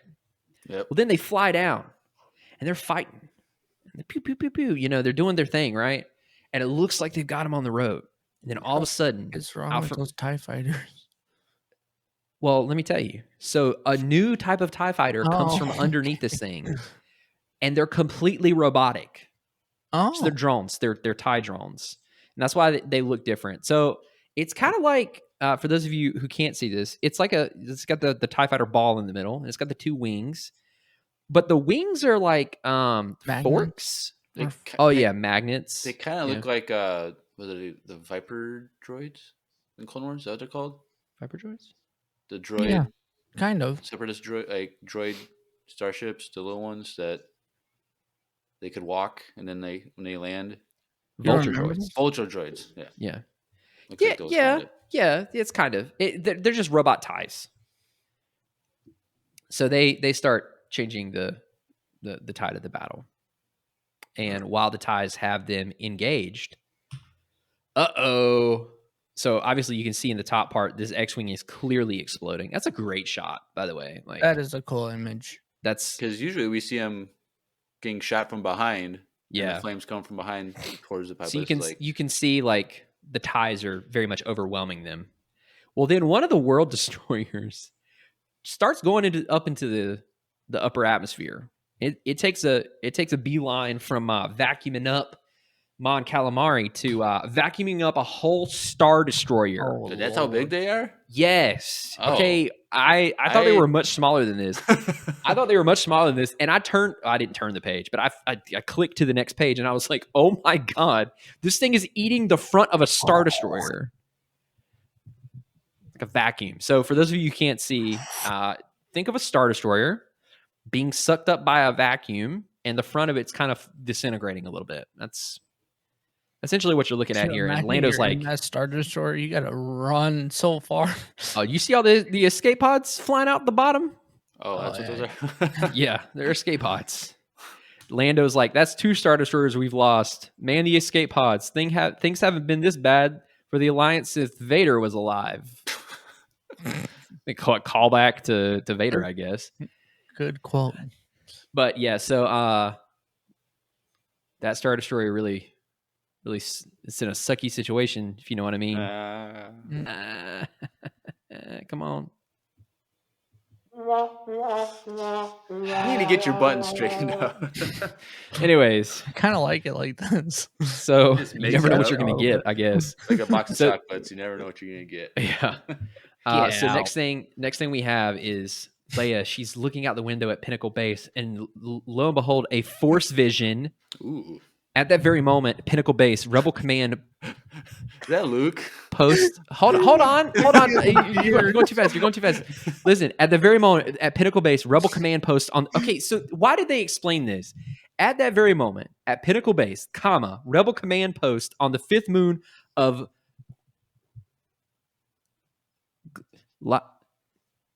that's a weird looking D. Da Sucha. Princess Leia receives an unexpected visitation, a vision of the past, and she's like, "Father, is it you?" Because it's the form of Darth Vader. It's Darth Vader. It's a Force ghost, a forced text of Darth Vader, or a forced Skype call of Darth Vader, if you will.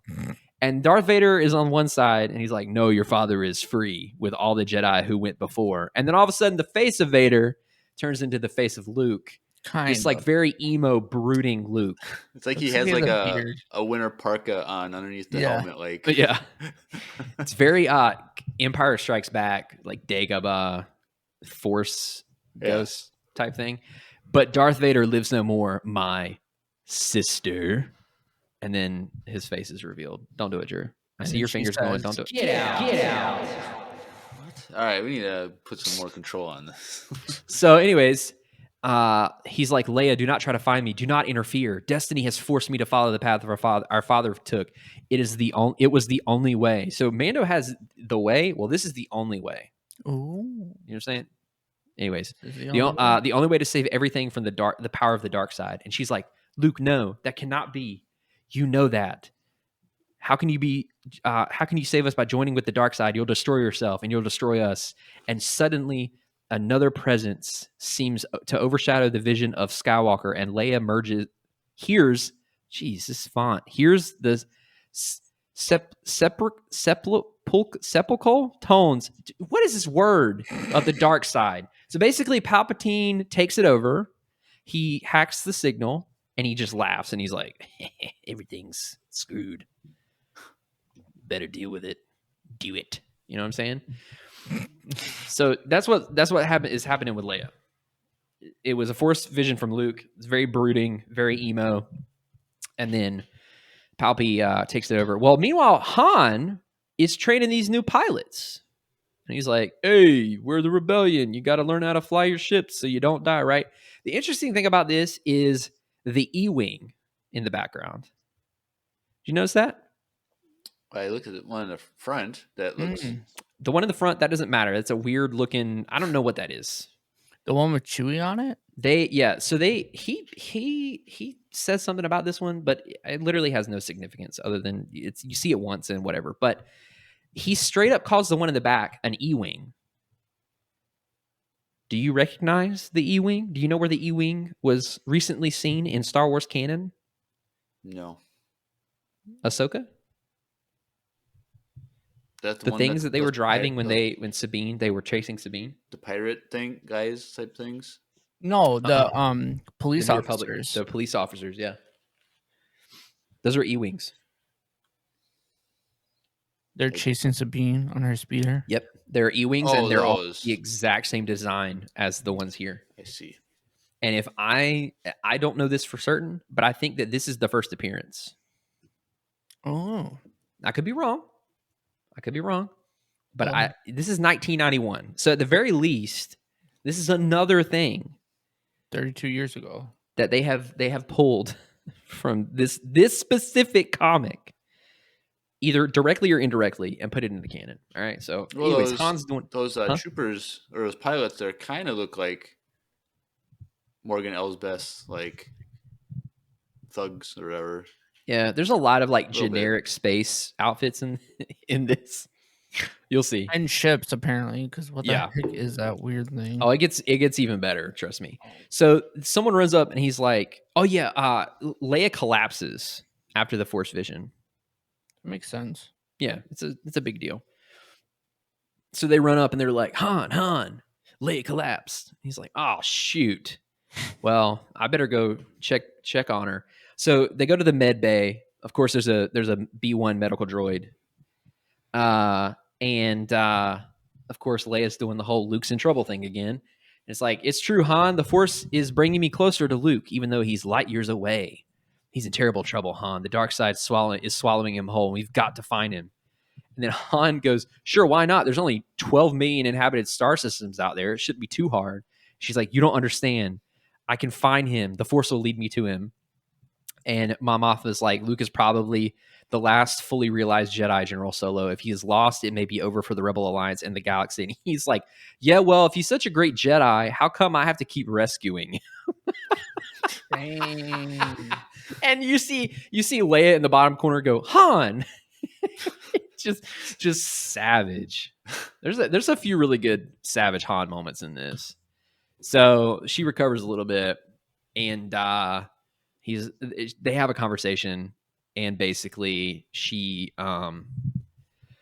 convinces him to take her to try to find Luke. And the most important part of this is that he says she knows through the Force that he's in the Galactic Corps.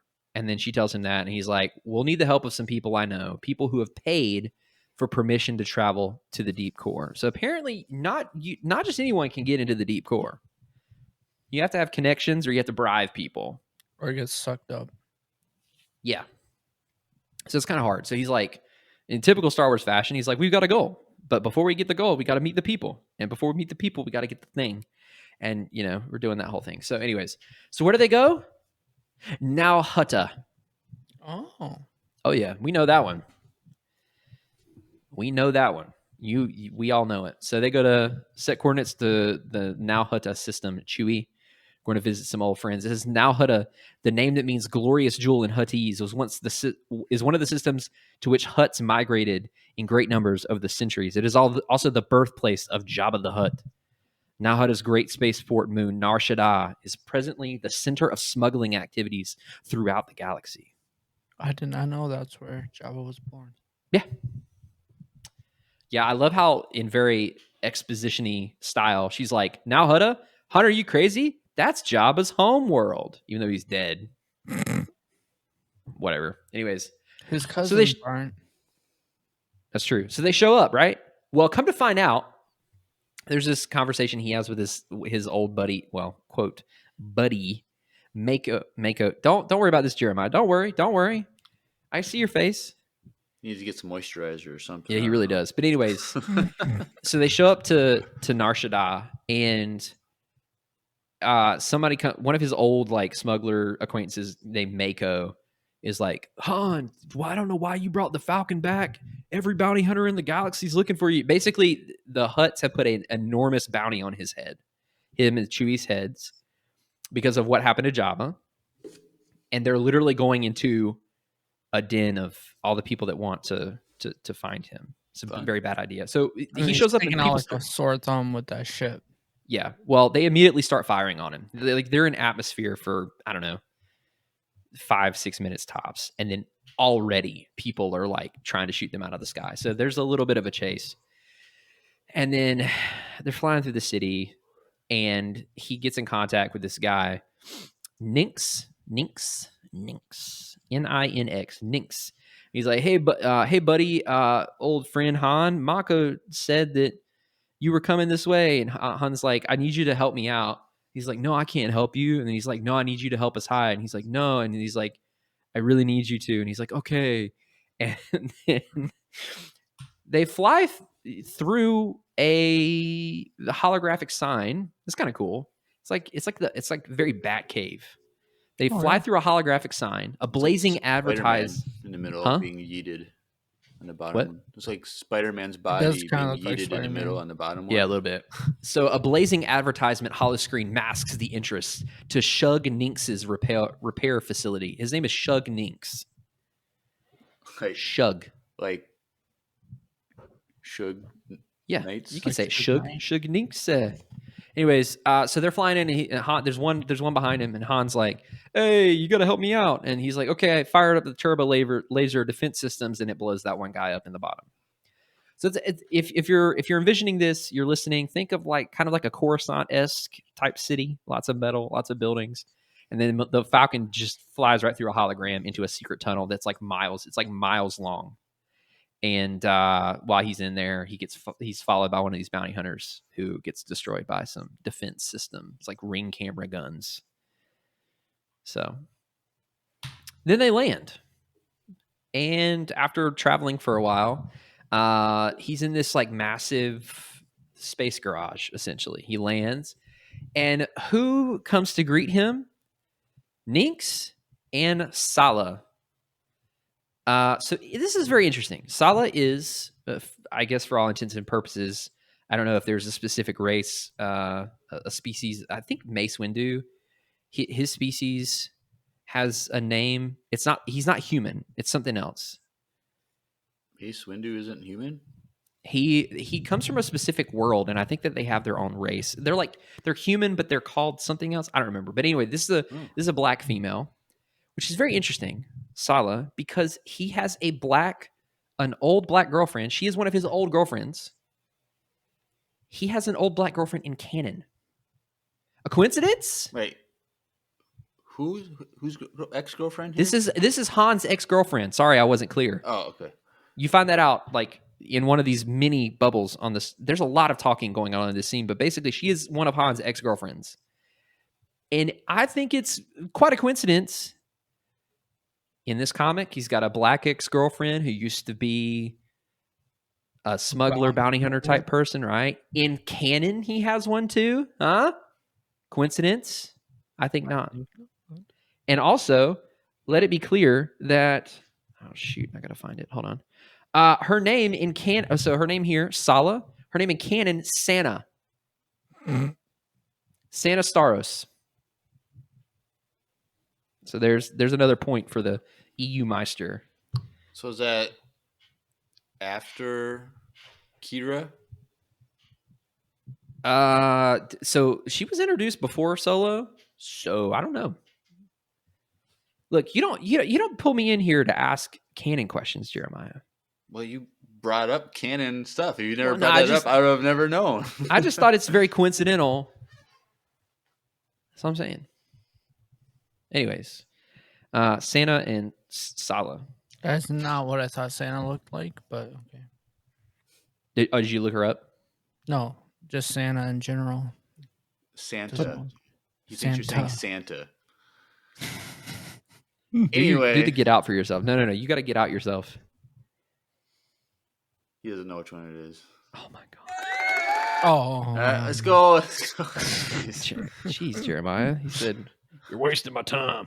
Anyways, okay, so he's like, hey, I need a ship that will get me to the galactic core. And they're like, hey, come to find out, we're building a ship that gets us to the galactic core. It's called the Starlight Intruder. Very 1990s. I kind of like the name, though. Yeah.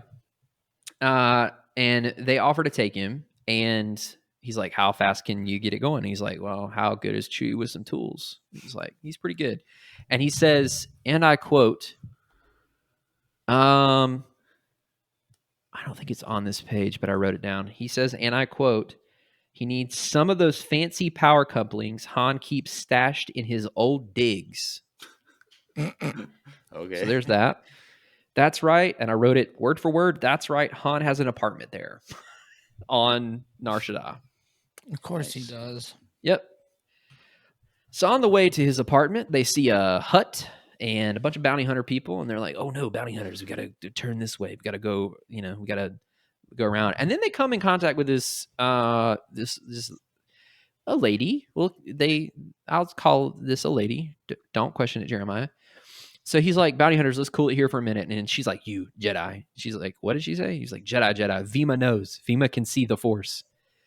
And she bows down in front of Leia and says, oh, daughter of the Force, can you forgive Vima for her crimes? So Vima kind of looks like a Nogri a little bit with a cloak on. Very reptilian, kind of like a Trandoshan, and one of the goblins or one of the orcs from Lord of the Rings kind of had a baby.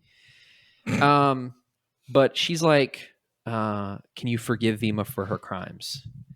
And she's like, okay, well, great, but who are you? And basically, she's a Jedi, and she's a Jedi for like 200 years, I think. She lived a while, and she apparently betrayed her own Jedi friends, and she feels bad about it. And so she's like, while Han's talking to this thing that says, "We chunga no monga," he's like, "No, I don't need a hyperspace compass. Buzz off." She gives Leia this gift. She gives her a gift. Leia's like, "Thank you." And then they go inside Han's apartment, and his old attendant droid, ZZ, is there, and he's first of all, his apartment's terrible. It's very dirty, and he's like repeating, he's glitching out. He's like, "Mr. Fett to see you, sir. A Mr. Fett to see you, sir." And he says, "Mr. Fett who? What the?" And that's the end of part 3. Oh, come on. Yeah. So we've name dropped one of your favorite characters, Drew. Yeah. Because I think Fett's there because he just wants to sit down and have a talk with Han, right? Yep. And what better way to sit down and have a talk with someone than over a cup of tea or coffee, right? Yeah. Right. And coincidentally, our sponsor for today... This man said coincidentally. Okay. Wesley Andrews Coffee and Tea out of Minneapolis, Minnesota is our sponsor, as always. And so if you're ever having a conflict with someone... If you ever find yourself talking to Boba Fett, you know what to brew. Which I do a lot, so... Apparently. Then you just got to sit down, brew a pot of coffee, and talk it over at a discounted price. This is going for a while. I just kind of started making it up as I went. So yeah. I was whatever. Listen to the commercial. Hey everyone, Andrew here. I'm pleased to tell you that the sponsor of today's episode is Wesley Andrews Coffee and Tea. If you don't know anything about Wesley Andrews, you definitely should. They're an award-winning coffee roaster and shop in Minneapolis, Minnesota, and they make fantastic coffee. The awesome thing is that whether you live in the Twin Cities or not, you can get their coffee beans delivered straight to your door by ordering them online. They even have a subscription service that ensures you never run out of amazing coffee. If you've been looking for some new coffee to try or a way to elevate your normal coffee routine, now's your chance. Head over to wesleyandrews.cc, use the code Empire Radio, that's with a capital E and a capital R with no space at checkout, to get 15% off your first purchase of any bags of coffee or a coffee subscription. I can't think of a better deal. Get 15% off some great coffee, support a small business, and support your favorite Star Wars podcast. In the words of Emperor Palpatine, do it.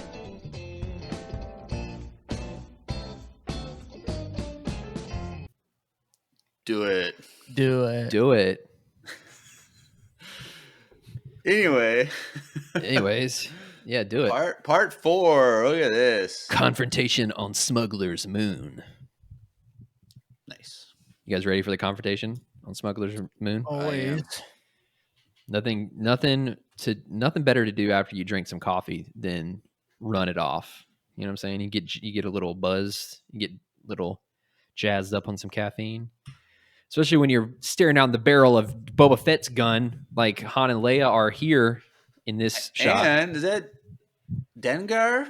Yes. It is. Yes. The Den himself. Do you want to hear what's funny about this? I'm reading the 3rd book of the War of the Bounty Hunter trilogy in the EU, and they are paired up in that book as like a one-time thing. And I opened this and I was like, wait. For a brief second, I was like, is this just the same story? Is this just like something they did right off camera in the book? Nah, but I did think it was funny that Dengar Qui-Gon was there. Jinn in the background? No, that's Mako. Oh. Duh, Jeremiah. Double crossing. Looks like a Qui-Gon Force Ghost, that's all. Yeah. I love how Han's like, Boba Fett. Nobody? Okay, that's fine. Anyways, he goes, Boba Fett, you're dead. And then Boba goes, the Sarlacc found me somewhat indigestible. And then Dengar's like, your friend Mako has been really helpful. He told us right where to find you. Mako sold him out. Nice. What a scrub. Right? So anyways, they start shooting. They start shooting. And they run. Han and Leia run. They start shooting. Han and Leia run. They run through the city. They're shooting everywhere. People are diving. They're running over tables and stuff. They're doing the whole thing. Think about Coruscant, lower levels of Coruscant. There's just a firefight happening and they're chasing them. Well, then they come across this one ledge and there's a hut because, this is hut space. And one of Boba Fett's stray rockets blows up right in front of this hut, who is on you can't make this stuff up, who is on a like hover platform that looks like a skateboard. And it throws the hut off into a trench. The hut is presumably dead. Poor guy. Well, uttering an ugly cry of fear, the hut catapults into the abyss. And then Han's like, well, here's a skateboard. Here's a big old hut tech deck. Might as well. We're being chased. So him and Leia jump on it. And they're flying away. It says laser blasts echo off the city canyon walls. Han works desperately to control the wildly careening floater. That's what it's called. It's a floater. He says, hang on, your worship. I'm trying to figure out these strange knobs and switches. Anyways, so Drew, this is for you. This ship right here. So you see it's, I don't even know how to describe it. It's like a triangle, like an acute triangle. And then it has one wing coming off to the side that is reinforced by a single like plate. This is Slave 2. Sad. Yeah. This is Slave 2. If anyone is ever curious about what ship Boba Fett had after Slave 1, look up Slave 2, and it's very disappointing. Fire Spray 2. This does not look good at all. It's Fire Spray 2, actually. Correct. Yes. No, it's not. This ship looks very sad, and I hate it. But anyways, Me too. I left this specific cell in just for you, Drew, so that you could see that. So anyways, they ride the surfboard up, And then you see the what's the freaking name? I already forgot the name. Hyperspace. What is it? I already forgot the name of the ship. The Starlight Marauder or something. Hmm? I don't remember the name of their ship. The one that they were like, we can take this to the core after they meet his Drew said girlfriend. you like the name. It was Starlight. Hey, do you remember what it is? Mm-mm. I was gonna say Beacon, but that's the High Republic. Starlight Intruder. There it is. Intruder. I That's found what it. it was. I found it. Oh, So, that anyways, is a there. cool This name. is the Starlight Intruder, which is very generic It just looking, literally looks like a like a sci-fi Imperial. ship. Yeah. Well, it kind of looks like the vacuum things. Yeah, a little bit. But it But also I kind of looks like just an Imperial ship with a circle front. yeah, I think it's funny because the Falcon is just like mounted on the back of this thing like a spare tire. Oh, It's yeah. big. Jeremiah's like, "Yep, that's I was in the middle of a Star yawn. Wars." I was in the middle of a Yeah. yawn, so kind of. But That's yeah, Star so Wars Jeep right there. yeah, so they jump off the skateboard just in time and jump in, and they're saved. And then they're inside the ship, and Leia opens the box that Vima gives her. Oh, it's a freaking lightsaber. A very generic looking lightsaber at that, but it's a lightsaber nonetheless. Okay. And then she's like, basically, she touches the lightsaber, and it says, Leia feels her Jedi power strengthen as she grips the ancient weapon. Suddenly, the eyes of her Jedi vision open with unexpected clarity. She opens her third eye. Luke, I'm seeing him. He's commanding the Imperial forces like our father. I fear we've lost him, Han. I fear we've lost everything. Nice. So that's Luke. I kind of I like don't know if the image of and- Luke, though. And Han has blonde hair now. It's the lighting, Jeremy. Cinematic lighting. Come on, we've talked about this. The Anyways, shadows, yeah, man. This is a cool shot of Luke. It It's is. very artistic in its rendering, but he's very large and he's got his hand outstretched over the fleet of Imperial ships. Yeah, very dramatic looking. He's all blue except for the part of his eyes, and that's just like it's like a green thing. It's like someone opened the blinds, but just on his eye. Anyways, so back to the Star Destroyer that's being sucked up into the vacuum here. We're changing scenes. Things are still going really bad for Lando and Wedge, and you can see more of the escape pods are popping out of the bottom of the Star Destroyer there. The rebellion is pretty much getting their booties handed to them by these world destroyers and the TIE fighters. What did you say? Nothing. I don't Okay. want to know. So anyways, out of nowhere, they begin to pick up a signal, and they're like, yo, we're getting a signal. The rebellion. Oh, wait, hold on. Not yet. I'm sorry. Not yet. The slide did not yet. Oh, no. Sorry. This one happened between the two. I didn't put it all in, but basically, they're like, we're picking up a signal. And they're like, the rebellion sent back up. Brr, brr, brr, brr. And it's all like the green pilots that Han was training. But anyways, they have reinforcements nonetheless, and they start turning the tide of the battle. And they are able to pick up all of the escape pods. All of them. Nice. It's very clear that they say all pods accounted for. Now let's save those calamari evacuees. So no one's dead yet, which is great. And then I left this part in towards the bottom here. It's inside one of the world devastators, and it's the Imperials. And of course, they notice that the master control, one of the technicians goes, Commander Clev, we've got a problem. The master control computer on BIS is transmitting an improper signals. It's shutting us down. And he's like, what? That's impossible. Put Silencer 7 on override. He's like, you can't override it. It's coming from the central computer on BIS. So someone's sabotaging this world. I have a theory on who that is. So then it's very interesting. They're watching this, Lando and Wedge, from this big screen on the Star Destroyer, and they're watching this thing basically explode in the Mon Calamari, or you can see him towards the bottom in the shot, whooping and hollering. This is a aboard one of the frigates. Sorry, not the Star Destroyer because that's gone, but one of the frigates. And Lando's like, yeah, we won this, but that thing basically destroyed itself, and that's really strange.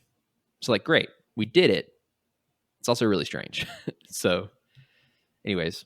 All right, so this is, I included this part very specifically. So the Starlight Intruder comes out of hyperspace. They're at BIS. They've traveled to BIS, right? And this technician says something very specific. Starlight Intruder, we have confirmation of your registration code. The planetary perimeter will open in exactly 3.2 seconds. So BIS has a shield, a planetary perimeter shield. It's very strict. And you remember they were talking about earlier, like you have to have someone that can get into the planet. Well, this is the gate. So they have a very strict shield, and only people that have clearance can get through it. And they open it just big enough for that ship. Well, Fire Spray 2 and Boba Fett and Dengar are behind him. And Boba Fett's like, Dengar's like, yo, dude, they have a shield. And Boba Fett's like, it's okay. We're going in right behind this ship. We're just going to go in right behind him. Like, nobody stops Boba Fett. Except for the Empire. They close the shield really fast after the ship. And as you can see here, Boba Fett's ship bounces off of it like a bouncy ball and flies into space. And Dengar says, Fett, you idiot. This is the last time I work with you. Okay. So, yeah, Boba Fett, that's pretty much the last time you see him. It's very like Team Rocket's blasting off again vibes. That's what I was thinking of. So, yeah, they don't make it through the planetary shield. So, anyways. So, they're in orbit. And they park the Starlight Intruder. And they take the Falcon, because that's much easier to maneuver, because apparently the Starlight Intruder is huge. And Leia takes the controls, and she follows the Force Google Maps and towards Luke, and leads her to the Citadel that Luke went to earlier, which we now see is, in contrast to everything else, jet black with red accents, and it kind of looks like one of the Death Star technicians with one of those really curved helmets. That's exactly what it looks like, actually, just on a big stick. And so the security patrol comes up behind him. They're about to blow him out of the sky. And then she uses the Force to confuse the gunner. And he's like, I don't know where it went. And his colleague's like, dude, it's right there. And he's like, sorry, sir, the targeting computer is never wrong. Maybe they dropped behind us. And the guy's like, dude, I can see them. But she uses the Force to confuse the guy. And then she confuses him long enough that they miss their chance and they can't shoot him. So then they go in the Falcon inside this thing, and they land. And keep in mind, Ninx and Sala are with them on the Falcon, but only Han and Leia and Chewie, or I think it's just Han and Leia, get out. And right as they're like, hey, we're sensing other life forms, like they're about to capture them and take them prisoner. And they're like, yeah, we sense a bunch of life forms. Right then the Falcon takes off and just starts shooting the place up. Because Sala has control of the Falcon now. And they blow in the hole in the wall and they get away, which is what you see here. The Falcon is leaving Han and Leia behind. And right about that time, a Force ghost, another Force text comes to Leia, and it's Luke, and he's like, "You shouldn't have come. It will not go well." Like, it's very ominous. Leia, you should not have come here. It will not go well. It's one heck of a warning. So then he's like, "My master wishes to speak with you. My sentinels will escort you to the Emperor's presence." She says, "The Emperor's? What do you mean?" He said, "Yes. He lives." Very dramatic. But I love how in all the visions of Luke, when he's bad, he has his cape really high up against his shoulders. He's brooding. He's very menacing looking. It's great stuff. So then they're taken by the Sentinels, escorted by the formidable Sentinels. Excuse me. Got to get that part right. Oh yeah, Chewie is with them, and 3PO. Wow, the whole family's there at this point. 3PO, come on. Yeah, 3PO's there. I don't know why 3PO's there, but anyways, Showed up. escorted by the formidable Sentinels, Leia, Han, Chewbacca, and 3PO are taken to the subterranean levels of the tower to the Emperor's clone laboratories. I said that like Dexter. It's a deep cut. Anyways, and then C-3PO says, "Oh, R2, look what they've done to you. I warned you there was going to be trouble." He's like plugged into the cloning stuff. So they come face to face with Luke. And Han immediately is pissed. He's like, "Yo, you've gone off the deep end. Looks like being a Jedi was too much for you." He starts being a real jerk about it. And Truthful. Luke goes, "Be quiet, Han. There are things far beyond the mind and powers of a space pirate, things you'll never understand." Shots. Oh, yeah. So anyways, Han's like, "Okay, whatever." And he's like, "We're going to do this now." And he pulls his blaster out on Luke. And Luke picks up his hand, except there's not a hand there. It's just a forearm. He doesn't have a hand. I don't know why they chose to do this, because it really doesn't have any impact on the rest of the story. He just doesn't have a hand here. And Leia goes, "Luke, your hand." He's like, "Yes, they're making me a better one." So he uses the Force through his arm that doesn't have a hand to blow Han's gun away. And then Leia has a lightsaber, and he's like, "Give me the lightsaber, Leia." And she's like, "No." Shrum. You see that shrum at the bottom? Mm-hmm. Yep. Shrum. So then the Emperor comes up, and he's like, "Good." And he's like, Luke's like, "Leia, don't be a fool." And she goes, "I don't know what's happened to you, but get back." And he's like, "Excellent. Strike your brother." And then he said, "Shoot, this is really small. Then you'll see what new powers he's won from the dark side of the Force." And she's like, "No." And then, so one of the Sentinels has taken Han in a headlock at this point, and she just cuts off its arm to free Han. She says, "Let go of my husband, you overgrown freak." You know what I'm saying? So one of the Sentinels loses its arm, and then she's like, "We're leaving, and we're taking Luke with us." And the Palpatine's like, "Brave little Jedi, but really such an old lightsaber is not a worthy weapon of you." And he uses the Force, and it just explodes in her hand. "Look at you, brother and sister Jedi, the last of your kind, and I have you both." He's looking at Luke and Leia together, which, by the way, so they're standing side by side. I'm going to paint a picture for all of you who can't see this. So they're standing side by side. Luke is on the right, Leia's on the left. Well, Leia's on Luke's left, if you're looking at him. And it's this very like warm embrace, and he has one of his arms behind her, and his right arm is in front of her, like he would be kind of guarding her, except his hand's not there. So it's really strange. It's like a family photo, and they're like embracing one another as brother and sister with a side hug, except one of his hands it's just not there. Just missing. Yeah, it's just missing.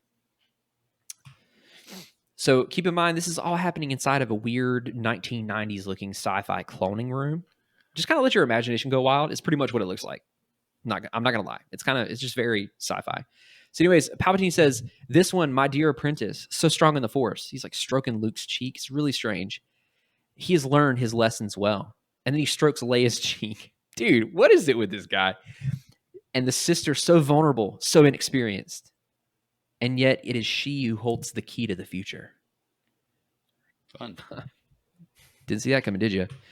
Well, then he says, "Don't worry, little Jedi. I will not harm you. Indeed, I will teach you things you have never imagined, and I will show you the real power a Jedi can wield." So I think it's worth noting here, not once in this or the parts that I read of the next one, is he ever referred to as a Sith nor Vader. Because at this time, the Sith were not a thing. Oh, that makes You see what I'm saying? Yeah. Like, they were a thing canonically, but like I don't think they really became a thing until the Phantom Menace, like widely. And so I thought it was very interesting because they talk about Jedi a lot, but he is never referred to. He's like, it's like a dark side genius. He's like evil, an evil lord, but like it's like they're using all of this the Sith adjacent like peripheral things, but they never actually say Sith. Which I just found very interesting while I was reading Right. this. Yeah. Had to get some water, wet my whistle. You know what I'm saying? Yep. Don't want to get old scratchy neck throat, you know. Anyways, it's a callback to the dogs. I don't know if you guys remember, but the necks. Oh. Oh, Yeah, anyways, so Palpatine's in a monologue. He's like, "Come, my son, bring your sister and her friends. Let us reveal to them the wonders I have in store. Let us show them the future of the galaxy, my clones." And then you see Leia's eyes, and she's like looking up, and there's like a technological cylinder. That's the only way I know how to I'd say it. It's like the end of a vent cylinder. It's just technology stuff above Palpatine. Well, she looks up at it and uses the Force to dislodge it as he's talking. Twisted by the dark will that has enslaved a galaxy, the Force suddenly grows strong in Leia. So you see her look at it and it comes loose above him. There's like cloning cylinders in the background. A long time ago, I found my flesh could not withstand the awesome demands of the dark side. The great Emperor Palpatine discovered he was dying. He's talking about himself in third person. That's fine. My body, and then he switches to first person. My body was literally consumed by the energies I had released. Fortunately, there was a road to eternal life. And then, boop, right on the head, the thing falls. Leia got him Scooby-Doo style, except it doesn't work. It just like disintegrates above his head, essentially. And he's like, "Well done, your first step towards the dark side of the Force. Now let me show you something. Force lightning." He starts getting her. Nice. Yeah, she gets zapped, let me tell you. She's like, Luke, help me. And then she falls on the ground. She's like steaming at this point. And Han's like, "You filth, you killed her." And he's like, "No, just a little discipline for a Jedi. Take her to my quarters. It's time for her to begin her training." So they're taking Leia away. Han is enraged. He breaks free of the Sentinel and tries to punch Luke. Just old fisticuff style. Just punch Luke. And immediately Luke just grabs him by his left hand, the one he actually has, and just holds him up. And he said, "I strongly suggest you refrain from violence, Han, for Leia's sake." And he's like, "Gack, glack." That's the sound his throat's making. Excuse you, Cheeto. Thank you. You want to here? You can have this, right? You want? Look, there you go. You put it on the floor. He just got that. Look, he's getting down. He's going after it. So easy. You just throw something on the floor for him to play with. Anyways, you become just like him, haven't you? Just like Vader or worse. Luke says, you understand nothing of what is taking place or what I'm doing to save the galaxy. You don't deserve to, and Han goes, "You don't deserve to live for what you've done, Luke. I'll kill you myself if I get the chance." And then Luke drops the biggest mic drop of part 4. "That may be true, Han. I may have to die, but I assure you, it won't be you who does the deed." End of part 4. That's a pretty good line to end on. So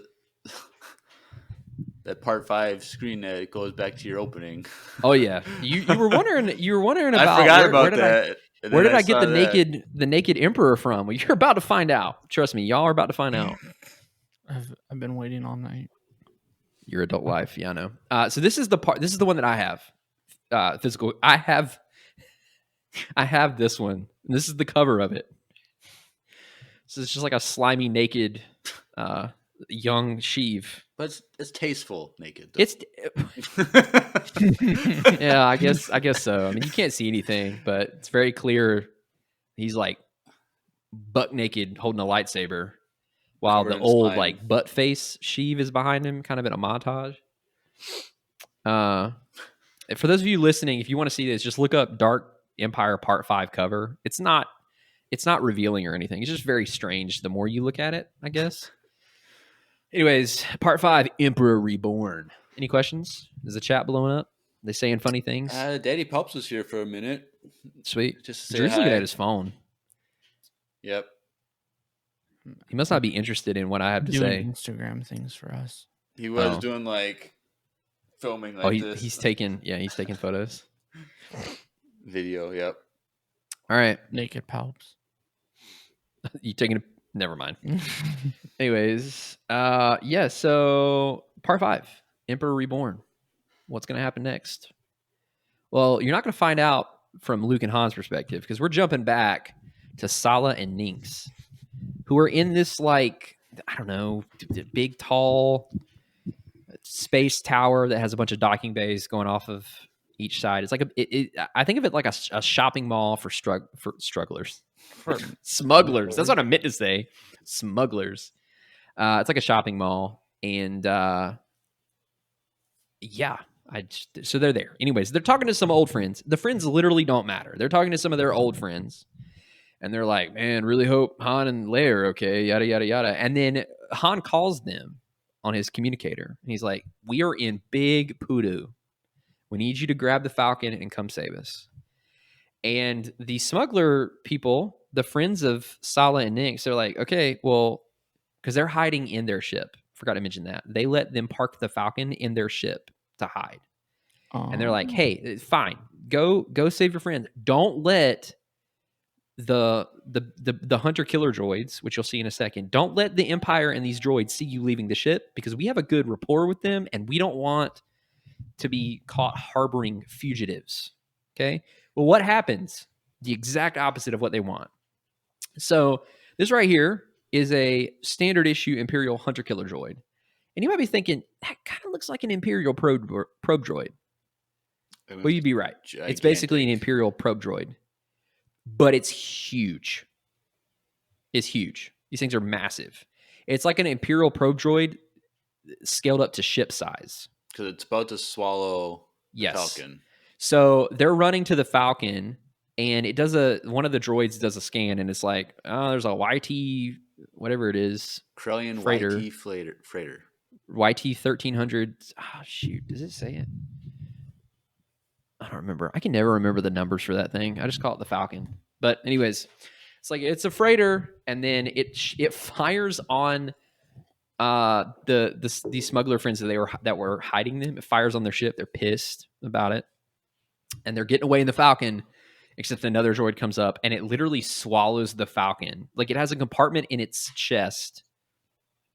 So, like, if you're listening and you're not looking at this, think of it an Imperial probe droid. But the little bit underneath the head that has all the arms, it's a little bit taller, and it has a compartment that can fit a whole starship in it. It's like a kangaroo. Yeah. It has a little pouch there. Little flap comes down. The flap. Ship goes That's in. definitely how kangaroos work. Yeah. Yep. So they get caught. Rescue is going super well. Definitely. So we're cutting back to old Papa Papples. He's in his room along with Leia.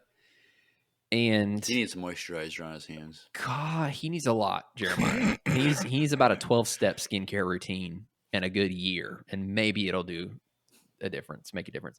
So then he holds up what we know to be a Jedi holocron, and it's called a holocron. And I think that's very interesting because this is 1991. Yep. This is one of the things that, like, as a current Star Wars fan, you read over and you're like, yeah, it's a freaking it's a holocron or whatever. This is 1991. Like, I don't know if this is the first. I don't know if this is like the first mention of a holocron, but like, this is early. This is like really early for this. So, anyways, this is a Jedi holocron given to me many years ago by a very old Jedi before his untimely departure. Have you ever heard of the tragedy of that guy? Am I right? That's what happened. Anyways, he goes, "Go ahead, don't be afraid, take it." So she touches the holocron and it starts to glow and stuff.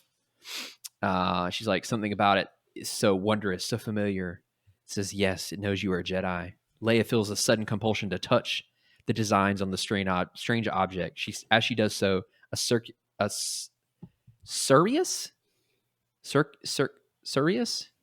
sound fills the air. Surious. That's a word. No, it's curious. That's Surious.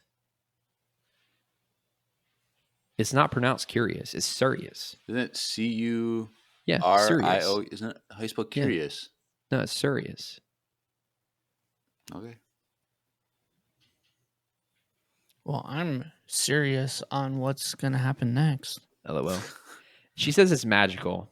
So then this thing, this hologram comes out. And it says, Jedi, hear the words of Bodabas. Bodabas, the Jedi. Some among us have thought to conquer the dark side by learning its secrets. There, to my knowledge, there have three to my knowledge, there have tried this. Perished, every one of them perished. So it doesn't go very well.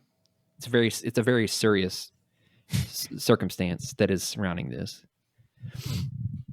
And she's like, this is a Jedi teaching device. You have no right to this. And he's like, oh, but I do. Aren't I the master of all the Jedi? He's like, I am all the Jedi. I'm all the Sith. Anyways, there's another. Anyways, your own father was my apprentice. Give me the holocron. Okay. This is so freaking funny. So she gives it back and he puts this in this little like case, right? In this like little jewel. It's like a jewelry box, 3D jewelry box or something. And he's like, stay with me. So he's laying down on the bed, his bed. It's getting kind of weird, but anyway, so he lays down on his bed. He's like, stay with me. Soon you will see what very few have seen. The dark side has given me a wonderful power, the power to enter one of my clones. This is literally the essence transfer thing that they stole from this and put in the sequels. Indeed, I can enter anyone. I can overshadow the soul that dwells therein. I can enter your child, the one that is very strong, or that is stirring in your womb. Leia's pregnant. Nice. With her third child. Yes. She has like congratulations, 3 or 4 Leia. kids. Huh? Congratulations, Leia. Yeah. Well, he's like, hey, that baby? Imagine how terrifying it would be to know that Palpatine has possessed, that's the word I'm looking for, has possessed your unborn child in your womb. And you're going to give birth to Palpatine. He comes out wrinkly already. It's just old. He just comes out like this. All right, so he's threatened. Crying, he goes, Do it. Anyways, so let me ask you something. You're Leia, right? Let's just hypothetically pretend both of you are Leia. You're in this situation. Palpatine's laying on his bed like the luxurious man he is. He's like, I'm coming for your unborn child. I could possess it. What do you do? How do you react? What's your next move, Jeremiah? He's laying down. He's not mobile right now. What would you do? Do I know that I'm pregnant before he reveals this? Probably. I mean, you're pretty in touch with your body. You've had 2 kids. You know what it feels like. You know what the signs are. You also have the Force. That's true. I would. So you're putting me in the shoes of a woman, and I'm not Force sensitive, so it's very hard to know what I'm going to do. I mean, just use your imagination. What would your next? You feel threatened. Your child is threatened. What's your next move? I would have left as soon as he laid down. Let's be real. I'd say I'd be like Luke at the end of episode 5. That's impossible. I'd yell that. Okay. And not believe. But you would stay there by his bed. Well, you can't. I wouldn't be able to leave. So. Okay. All right. So you would say that's impossible. You would probably tell him about Wesley Andrews. Drew, you said you would run. I wouldn't have. As soon as he laid down, I would have ran. Okay. Well, Leia pushes his bed over. Oh, that works. That works. That's what Leia does. She says never and literally pushes him out of his bed. Dude, this is the most powerful dark side user in the galaxy, and she just pushes him out of the bed, and he lays there on the floor. I think they use this right here to do that episode. The scene 3. In episode 3, yeah. One of my top 5 least favorite moments when Palpatine just falls back. Yeah, I thought it was. And first of all, he's on like it looks like he's on like a Herman Miller like mid-century modern futuristic bed. Yeah. And she just topples it over. But then I think it's very interesting how they portray his power. He's like the most powerful dark side user. He can do force lightning. He can Yeah, it's like they portray him as like a.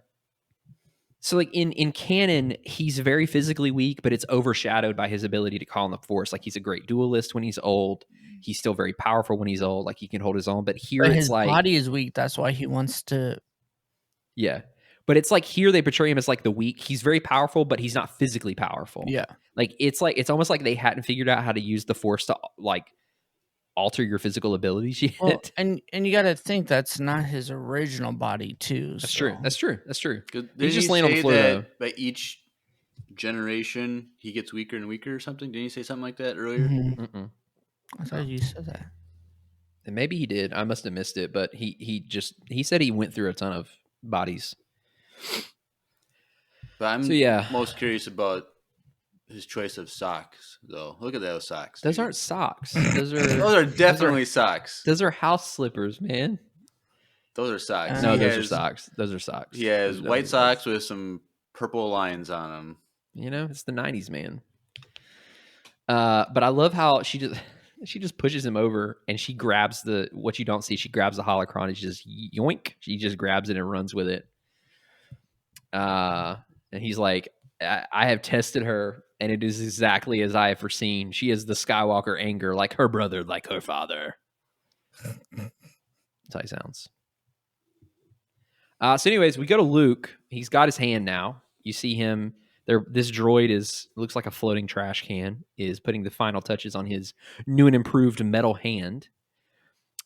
This very funny looking commander here. It's like an Imperial commander, but like comedic proportions. Like the pants are super wide, the hat's super big and poofy. He looks like one of like those soldiers from like the Nutcracker. Yeah, he does kind of.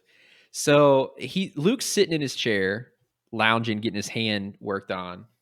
And I love how C-3PO and R2-D2 are like just hiding around the corner in the back. But so he's like, hey, by the way, the signal has been tampered with. So you remember how earlier the World Destroyers were like the signal was something weird was happening? He's telling Luke about this. He's like, the signal's been tampered with. And it was tampered with by someone in the command section of this. Like it came from here, essentially. It came from the inner circle. It came from here. We don't know who it came from yet, but it's from here. And he's like, have you told the Emperor? And the guy's like, no. And he's like, we're not going to tell the Emperor. And the guy's like, all right. I don't know if he does a forced mind trick or like he does a mind trick or what, but it's just like the guy tells him and he's like, all right, we're not going to tell him. It's very obvious what's happening here at this point. Like who else would sabotage the Emperor from inside his own palace? I think it's R2. Oh, well, I'll just go ahead and tell you because this is in the next slide. It's a combination of him and Luke. Oh. And that's why he was like, we're not going to tell the Emperor about this because I'm the one. He's not bad. Well, he's doing all this to get a new hand. Yeah, that was the whole goal. The whole point. Sucked up at the vacuum, taken into the cage. You know, it swears allegiance to Palpatine just for a new hand. Because he has forced premonition, so he knew what he had to do. Mm-hmm. Yeah. So his other thumb just kept jamming up. Yeah. Okay. So the Imperial guy leaves, and who would walk in the room? Leia. She finds Luke using the Force. She's running through the palace. And then now, even though Luke was saying like, hey, you shouldn't have come here. Now he's saying, it's good that you came to Biss. Your Jedi power added to my own has helped me break the grip of the dark side.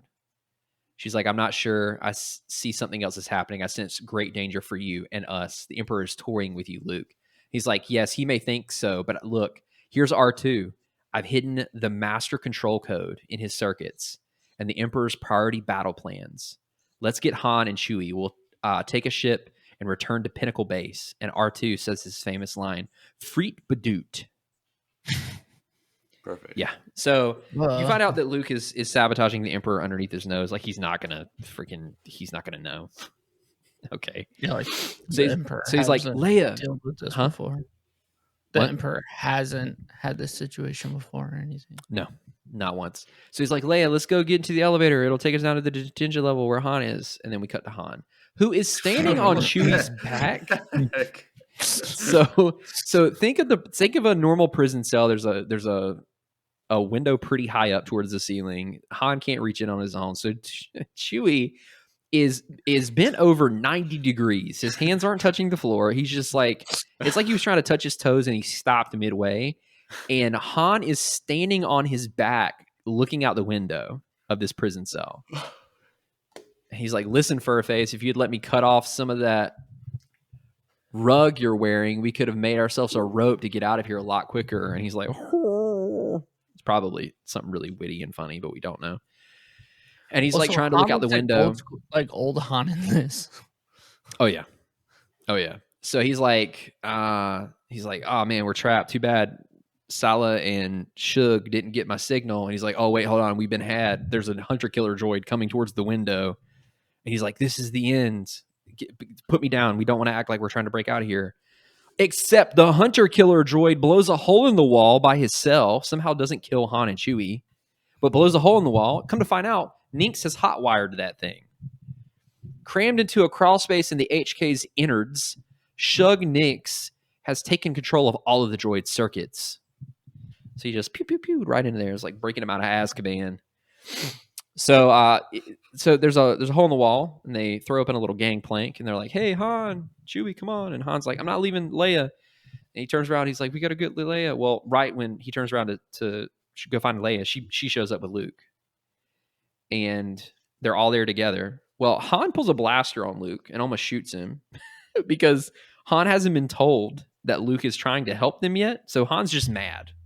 Han still hates Luke, and there's a part that I didn't include. He was like, he points the gun at Luke and he's like, "You want it now or later, farm boy?" What the heck? It's like, jeez, dude. So chill out, man.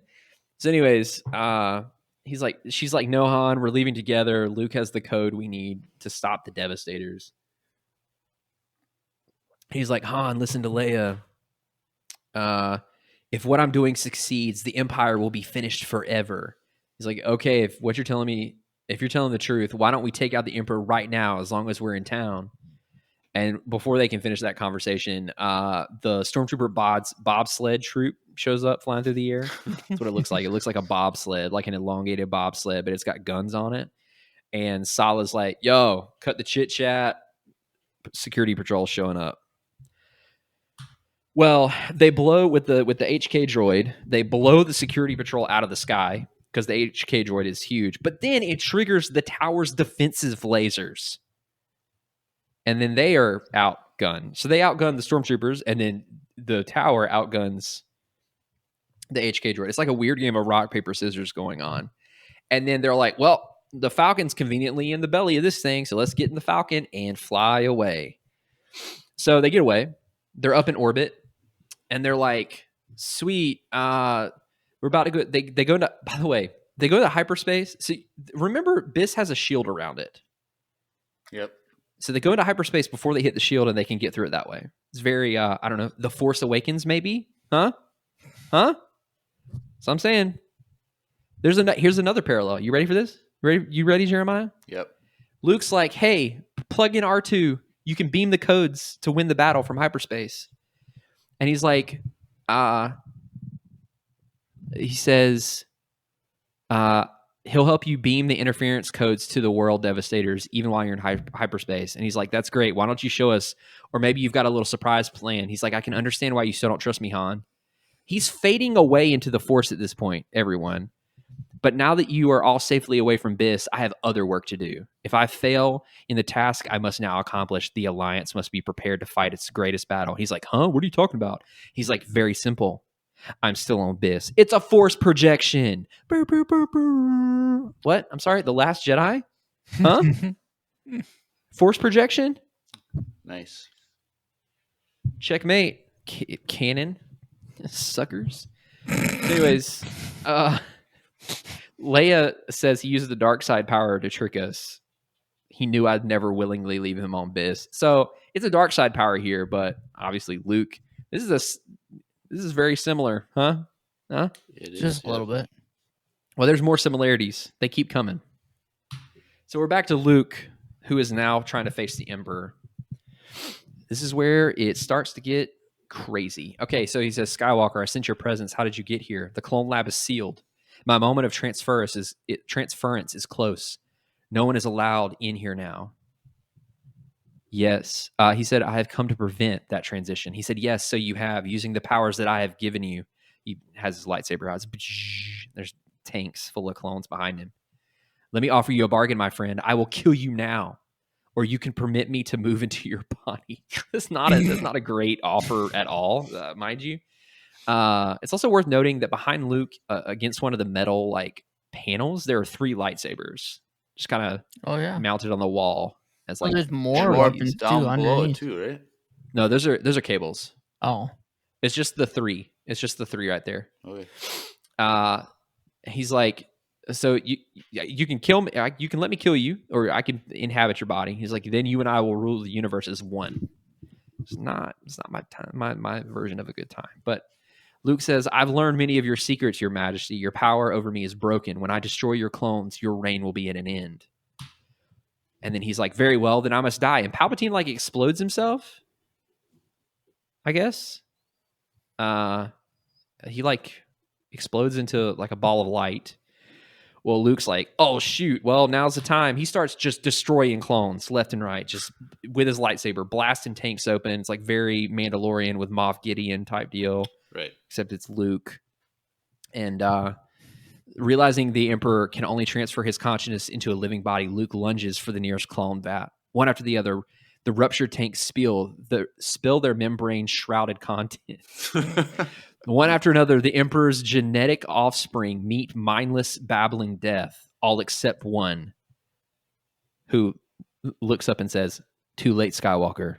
Too late. That's kind of cool, honestly. It's me, naked Palpatine. good Lord. Literally naked. He is naked at this point. He's also very, very well built. He's very chiseled, mind you. He comes out of the vat in like perfect physical health. He's like, do you really think you could conquer me by coming here to my throne world? And then Luke's like, haha, force push, like mid-sentence. Right next to the lightsabers. Huh? Right next to the lightsabers, Jeremiah. Very observant of you. So Luke says, and you forget I am a Jedi Master now, and I know something about the dark side. So he force pushes him. He yeets him. And then, well, what does Palpatine do? Well, he picks up one of the lightsabers that he conveniently landed beside. He said, does your dark side knowledge tell you how many other so-called Jedi Masters failed to vanquish me? Does your knowledge tell you that I have already beaten you? Okay, so he's still naked. But he has underwear on or something? Yeah, that's what we're going to go with. Let's say that. That's where we're going to go with. But he ignites the lightsaber, and they start dueling. They start battling it out. Naked Palps versus Luke.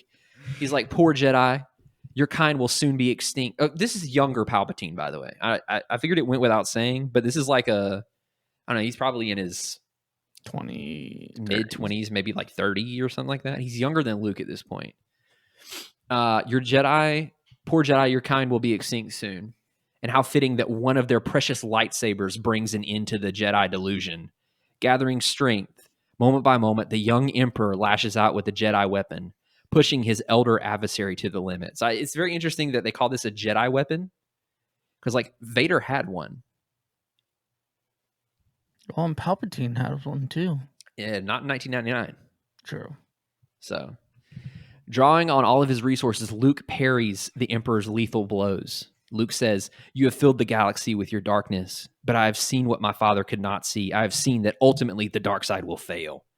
And he says, Jedi fool, I am naked. No, he says, Jedi fool, in spite of the stories you tell yourself, I am the stronger. I am the stronger. Okay, that makes it. Did I not warn you? So you need a poster of this one. Nope, I do not. This is not the one that I want in my room. Anyway, so they're lightsaber dueling, you know, a naked Palpatine versus a Luke in a full like 17-foot cloak. You know, it's very dramatic looking. Give him his cape a little bit or something. I don't know. So then Palpatine out of nowhere is able to knock Luke's lightsaber out of his hand. And he says, now take the consequences of your failure, like your father before you. And then Luke's on the ground. Naked Palpatine's pointing his lightsaber down at his throat. And he says, no, Skywalker, It is not your time to die. It is your time to submit. The dark side will break you. Now get up. We are going to find your sister. I want my holocron, and I want your sister's child. I'm going to crush the rebellion once and for all. Into part 5. 6. Oh, end of part 5. Yeah, come on, dude. So you said into. That's how it ends. Big cliffhanger. So just the one thing that like I noticed is like Palpatine seems to be like very conscious and aware of what he's doing, but it seems like Luke is just being completely like overtaken by a dark side where he loses his own free will to think. No. This seems like No. because like he's like the dark side will consume you, like you don't have any control over. No, it's just Palpatine talking. Okay. You can't cast doubt about my boy Jeremiah. I won't let you. Okay. But no. Luke at this point has touched the dark side and has come back with the help of Leia. And presumably has done like some training, learned some secrets or something in the midst of that. It's very heavily implied that he has learned skills. I mean, he knows how to do the force projection now, which is, kind of cool. And then the like other dark side things that he's been doing. So just imagine there are really cool things happening right off screen here. Anyways, so part 6, the fate of the galaxy. You ready? I was born ready. Is there like Palpatine? Is that how you were born, Jeremiah? You come out of a vat naked and you had to fight Luke? Very similar. Oh, wow. How's chat doing? We doing good with the chat? They've been quiet for quite a while. Ah, But there's still like, well, I was gonna say 5, and right when I was about to say 5, it dropped to 4. no But love for the EU. Will is still here. He says, "What's up?" Hey, what's up, Will? I think the naked Palpatine scared some people away. Well, not everyone can stomach it. It's okay. All right, moving on. We're back on Mon Calamari. Or the Calamari, whatever. A world under siege. So keep in mind that at this point, you notice that this world destroyer, world devastator, is it's there. It's hovering. This is not the one that blew up, by the way. This is a different one. But it's there, but it's like not doing anything. It's like turned off, right? Right. Wonder what happened. Wonder who did that.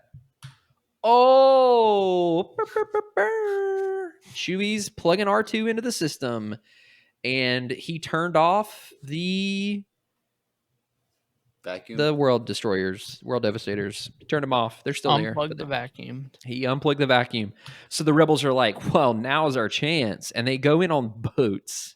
not X-Wings, not, landing craft. No, boats. Space Literal boats. Space boats. They roll up and they fire their harpoons and they're flying up. It's like very like Empire Strikes Back meets that scene in Revenge of the Sith, where the clones are like rappelling down on Utapau. It's got that vibe, and they're like fighting. They're fighting it out, and they start to win. They're doing really well. Well, inside the world destroyers, these guys are like, well, good thing the factory still works. The vacuum isn't on, but the factory still works. So we're gonna just keep pushing out these very honestly, they look like B-12 bombers almost, kind of, with down facing wings. But anyways, they're like, we're gonna build these spaceships and we're gonna send them out. So they send out the spaceships.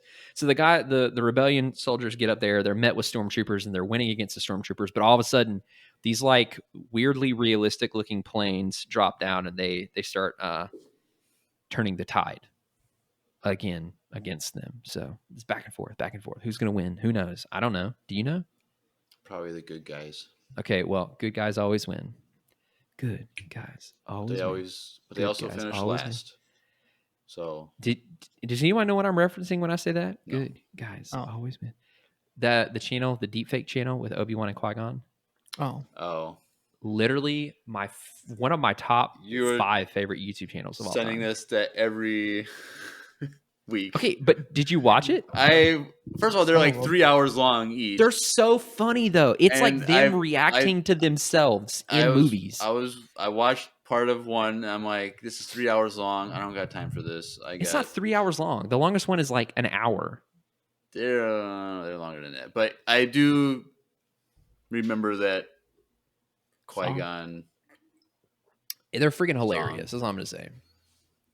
Anyways, there's a YouTube channel. It's called Not Obi-Wan Kenobi, and then the main guy has a channel too where he also posts Lord of the Rings videos. They're really funny. I watched one yesterday that was Obi-Wan and Gandalf reacting to someone's fan edit of the Lord of the Rings with lightsabers. It was really funny.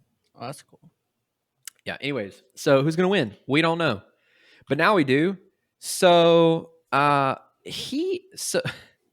so the first code just turns him off, and then C-3PO is like, "Oh, R2 has a new code. He figured out a new code where he can make them do whatever he wants them to." So it's very convenient, this new code. Right. He finds this new code and he's like, all right, R2, do it. Well, that allows them to basically go in with the Falcon and start blowing them up. They like self-destruct. They become vulnerable again. The Falcon just starts like chewing through them. The rebels start winning. On this next slide, it says R2's coded instructions continue to first of all, I'm going to go back, Jeremiah, so heads up. I think it's worth noting that it says R2 is onto something as the brave little robot beams his new codes to the Devastator's control computers. Amazing things begin to happen. They don't tell you. They don't tell you what things begin to happen. They just say amazing things begin to happen. It says R2's coded instructions continue to override the battle programming. The remaining Devastators turn on each other with the full fury of their recycling furnaces. So I guess he makes them crash into one another. And the Devastator's last assault is catastrophic and total. They win the day. Perfect. You're on your phone again? Mm-mm. He's just trying to stay awake, I think. He's just... Oh, no. So anyways, they win the day and they go back to Pinnacle Base. They're having a good old conference table session. And Dodama's like, okay, R2 brought back some data about the master plan from Palpatine. We've got some bad news.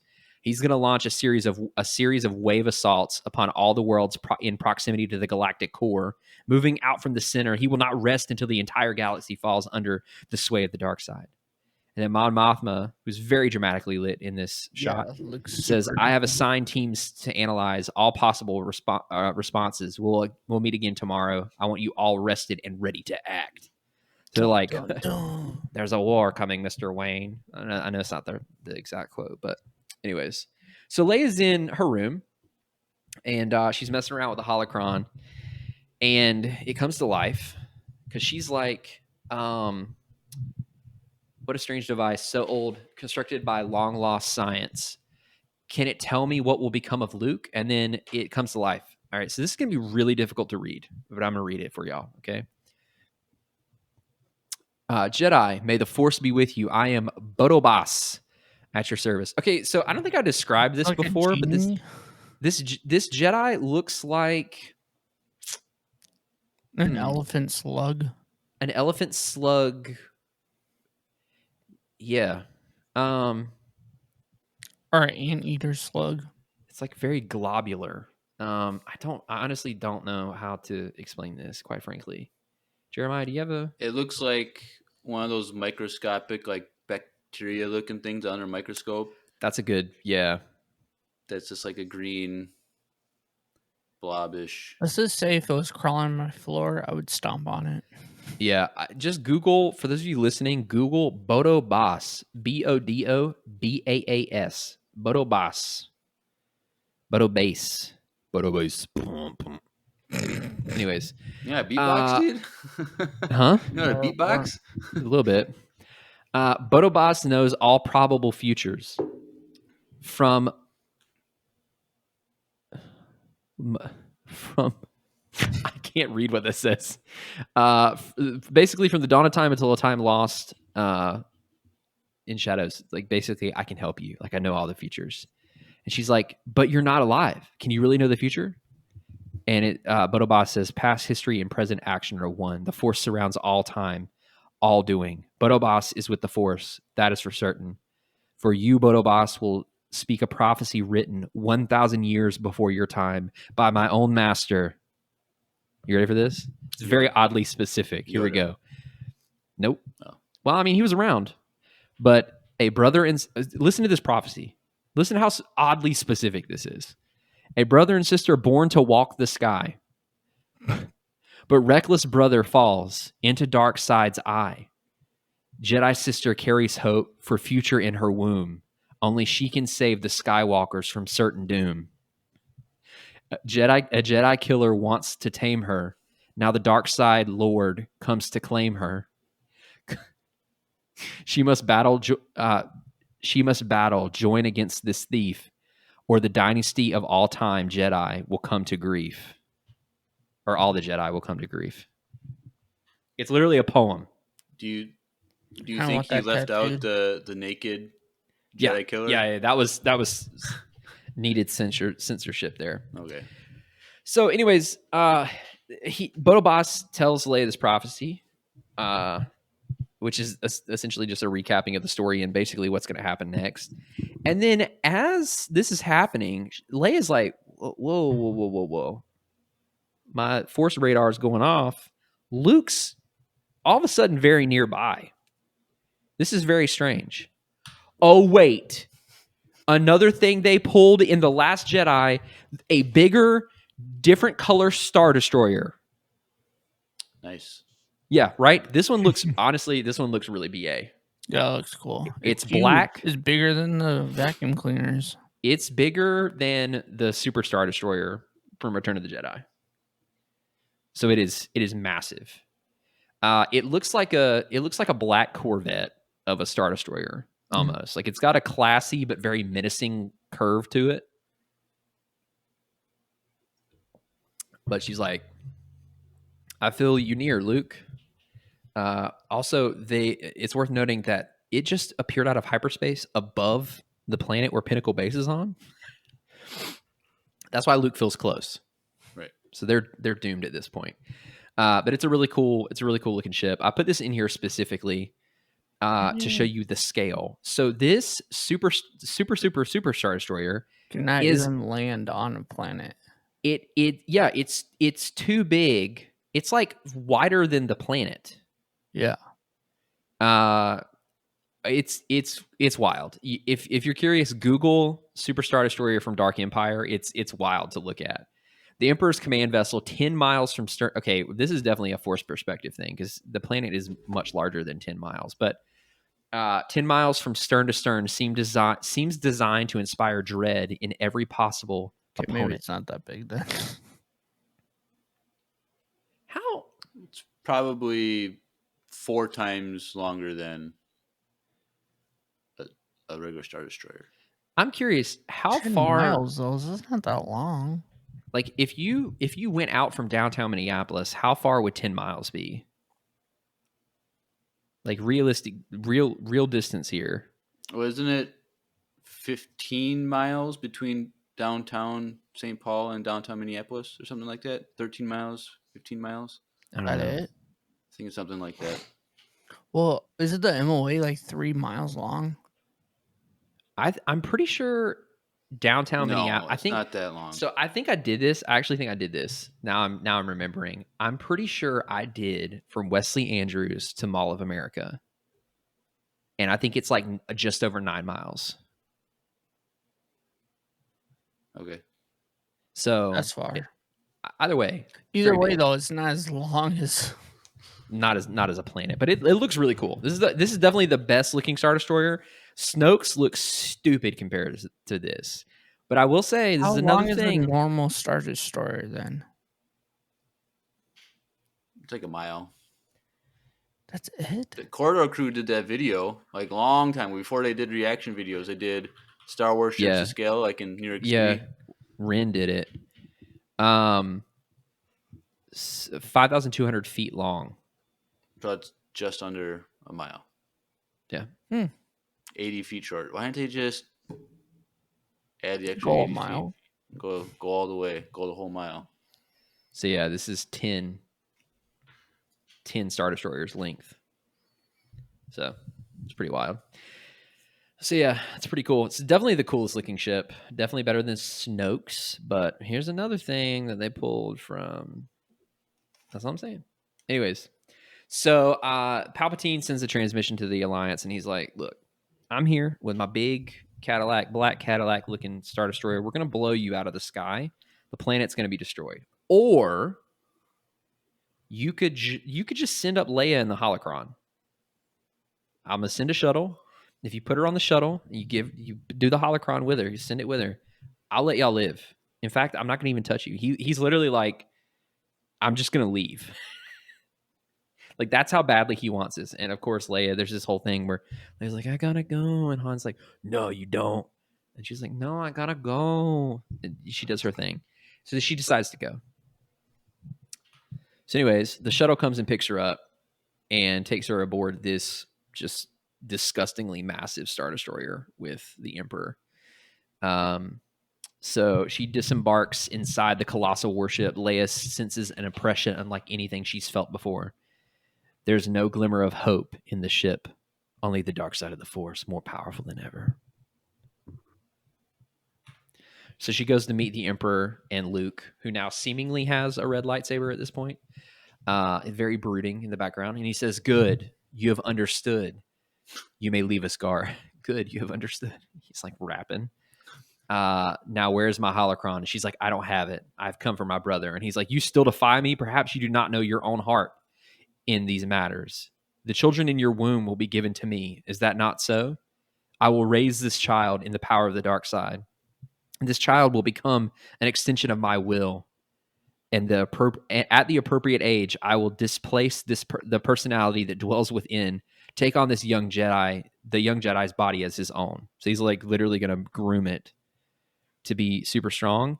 But then he touches Leia and she zaps him. That's the only way I know how to explain it. It's like forced static electricity, but really powerful. He's like he jumps back and he's like, curse you, Jedi, huh? She's static shock. Yeah. Well, that's a deep cut. Wow. WB Kids Saturday morning. She's Heck taking me yeah, back. dude. Sonic Heroes. Anyways, he's like, "Curse you, Jedi. No, a curse is not necessary. I have something better for you." And he turns to Luke and he says, "Skywalker, I have broken you. Now prove yourself worthy of serving me. Bring your sister over to the dark side. Where You did have Leia the get power." that cloak? Huh? Oh, just wait. He said, "Yes, my master." He draws his lightsaber. And Leia says, "I don't know what he's done to you, Luke, but this time we're really leaving." He's like, "Leia, no, don't underestimate the dark side." And she's like, she draws her lightsaber and they have a brief crossing of lightsabers. And Luke says, "Leia, I don't want to hurt you." And she says, "The last thing I do is hurt you, Luke." It's very sweet. It's a very touching moment. She's like, what's happened to you is not final. Clear your mind. Look at the future. The child will be a great Jedi because you will train him. You will train all of my children in the ways of the Force. Leia's words tear through the shadows like a dagger of sunlight. A voice cries out from the fathoms below the darkness that enshrouds the mind of a Jedi. He says, "Leia, help me. I have gone too far into the dark side. I found knowledge there, all dark things. All the dark things Father knew so well, the ability to control others, to destroy others if I so choose. Ben warned me, Yoda warned me, once you start down that dark path, forever it will dominate your destiny. But I had to do it, Leia. I had to know my father. I had to know why he chose the dark side. And now you know what happened to our father," she says. "It's time to come home, Luke." And the Emperor goes, "Don't listen to her. Listen to the voice of the dark side. Your power is immense." And Luke says, "The powers of control and destruction weren't the only things I found in the dark side. I also found great isolation, sadness. I found fear. These things are the feelings my father felt, the feelings even you feel in the moments of your darkest triumph." Why does He says, Palpatine look like a vampire? he's kind of got that vibe in this one shot. And he's like, nonsense. Curse you, Skywalkers. I'll tell you the truth about your father. The great Darth Vader was a sick man in an iron mask. So he's like, okay, so he starts zapping. At this point, he's zapping Luke. Luke is dropping his lightsaber. It's being extinguished in midair. He said, yes, that mask inspired terror throughout the galaxy, but the feeble heart within was forever possessed by the impotent side of the Force. So Luke's on the ground at this point. Palpatine's standing over him. He says, you can be far stronger than he was, Dark Jedi. You are going to let your weak sister get the better of you. Get up. I can give you the power to break her. You will kill your sister if I ask it. Damn. And then Luke, it's very dramatically lit in this scene, says, no, I made a big mistake. I thought I had to save the galaxy all by myself, but the way of the Jedi is not a solitary path. They don't play solitaire. Many have died defending the truth. Many are together in this great war, together in the Force. He unites his lightsaber. My ally is the Force. Through the strength of the Force, your shadow of evil has been lifted from my mind. All of a sudden, they start lightsaber dueling. You know what I'm saying? Mhm. Yep. He says, so be it. Through the power of the dark side, you will die. So, and then all of a sudden, Luke gets the upper hand and cuts off the Emperor's left hand. Classic Star was Wars, his am I right? left hand the upper hand then? You said Luke got the upper hand and cut off his hand, so was his. Did I really say that? Yeah. Mhm. Hey, no pun intended, but yo, got him. So then Palpatine is enraged. He's so enraged. He's losing. He doesn't know what to do. So his rage, he forms through sheer will. With mounting anger, Luke and Leia watch the Emperor's rage take form as a great storm of raw energy rends the fabric of space itself. He's created another force storm, Luke, Leia says. He's destroying the whole fleet. Thousands of warriors are dying. So, like, literally, the fleet surrounding the planet that they have the Pinnacle base on, Mhm. Dashuda or whatever, Starts getting the sucked into a hole. the force, the storm literally begins to just disintegrate ships. Like this, like it's actually terrifyingly strong. That's crazy. It just starts ripping the ships apart. Thousands of people are dying like by the second. Yes, says the Emperor. Did I not warn you? What? They all look like vampires right now. Yes, I mean it's very. I don't know. It's the 90s, man. Yes, did I not warn you? I've played along with your Jedi dueling games long enough. Now you will experience my full potency. He's clenching his hand. Hey, well, he started the Force Storm. Okay, that's a pretty big feat. I live as energy. I am the dark side. Luke says, listen to me, Leia. We can stop him. I've read his dark books. According to his own word, he has awakened a chaos even he cannot control. Join your Jedi power to mine, Leia. She says, I already am, Luke. Haven't you sensed it? So it's worth noting here, one of the little lure blurbs in the back of this specific issue, it's very worth the read, talks about one of Palpatine's books that he wrote and how he learned how to make these Force storms. But the big caveat here is that he can control it, and it takes an incredible amount of power, or he can create it.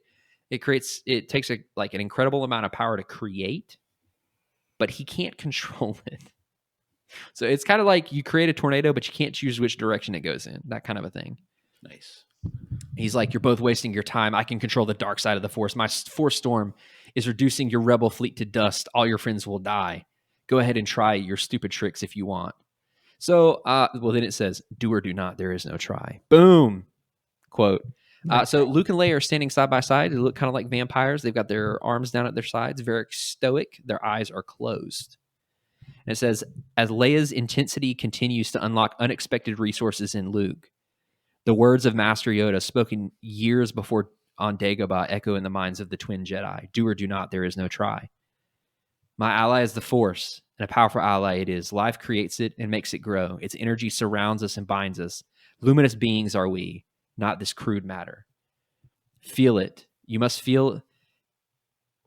You must feel the flow. Feel the force around you, everywhere waiting to be felt and used. With the power of luminous beings,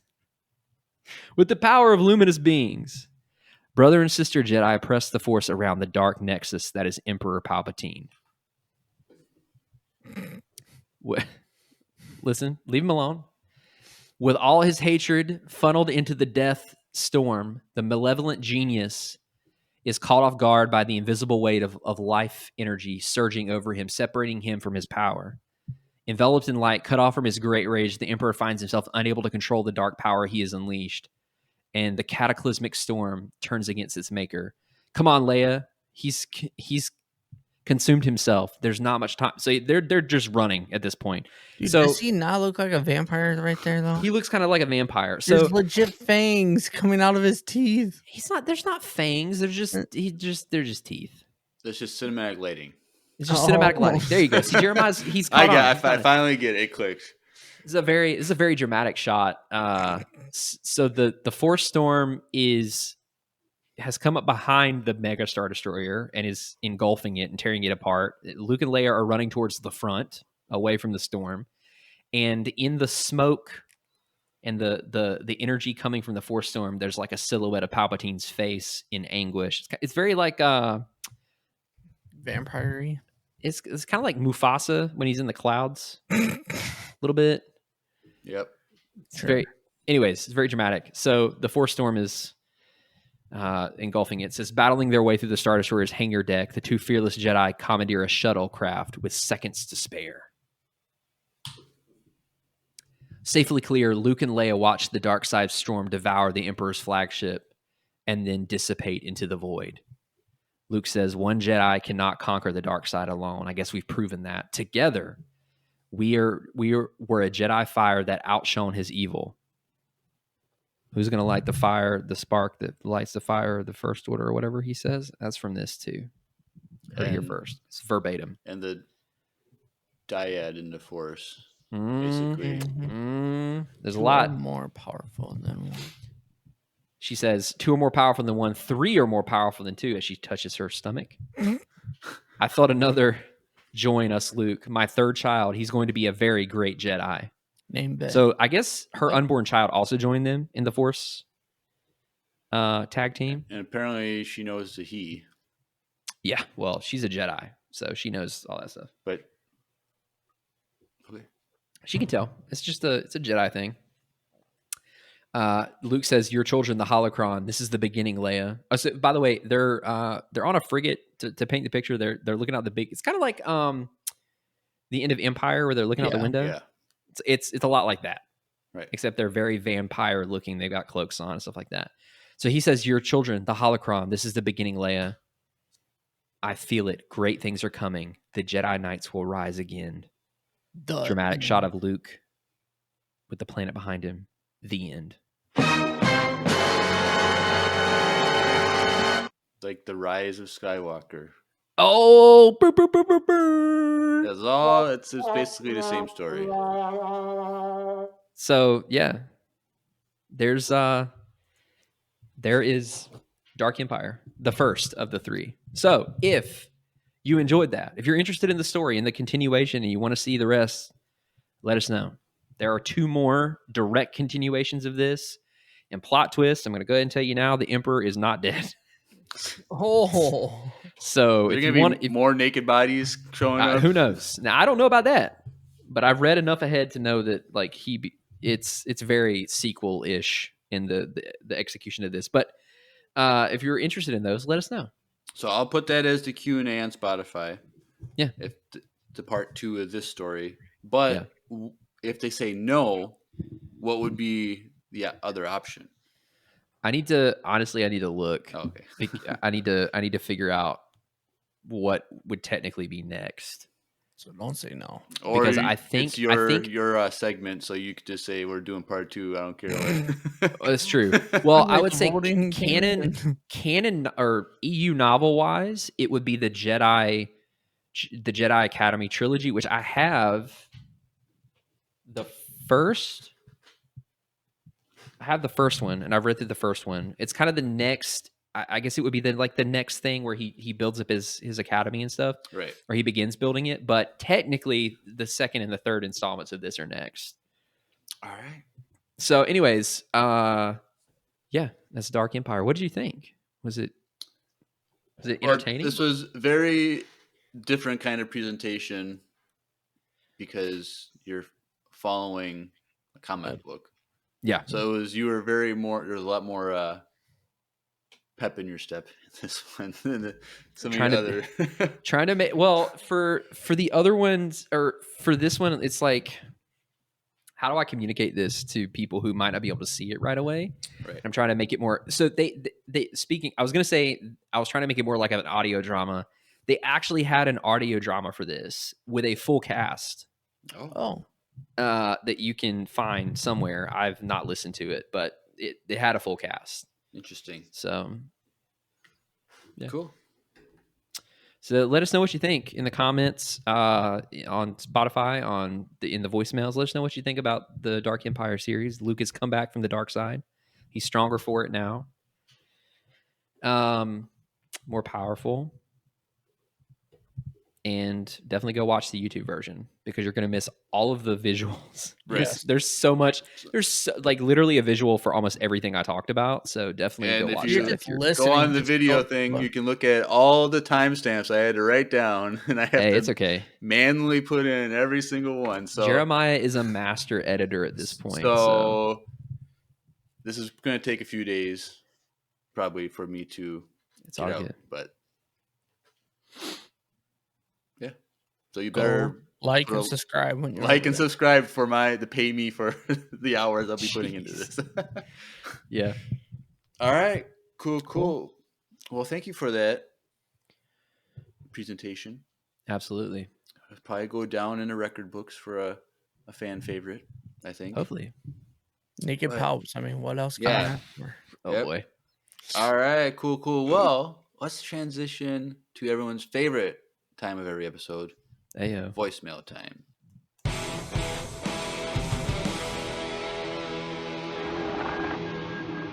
It's voicemail time. Yes. All right. Cool. Well, we have 2 voicemails tonight.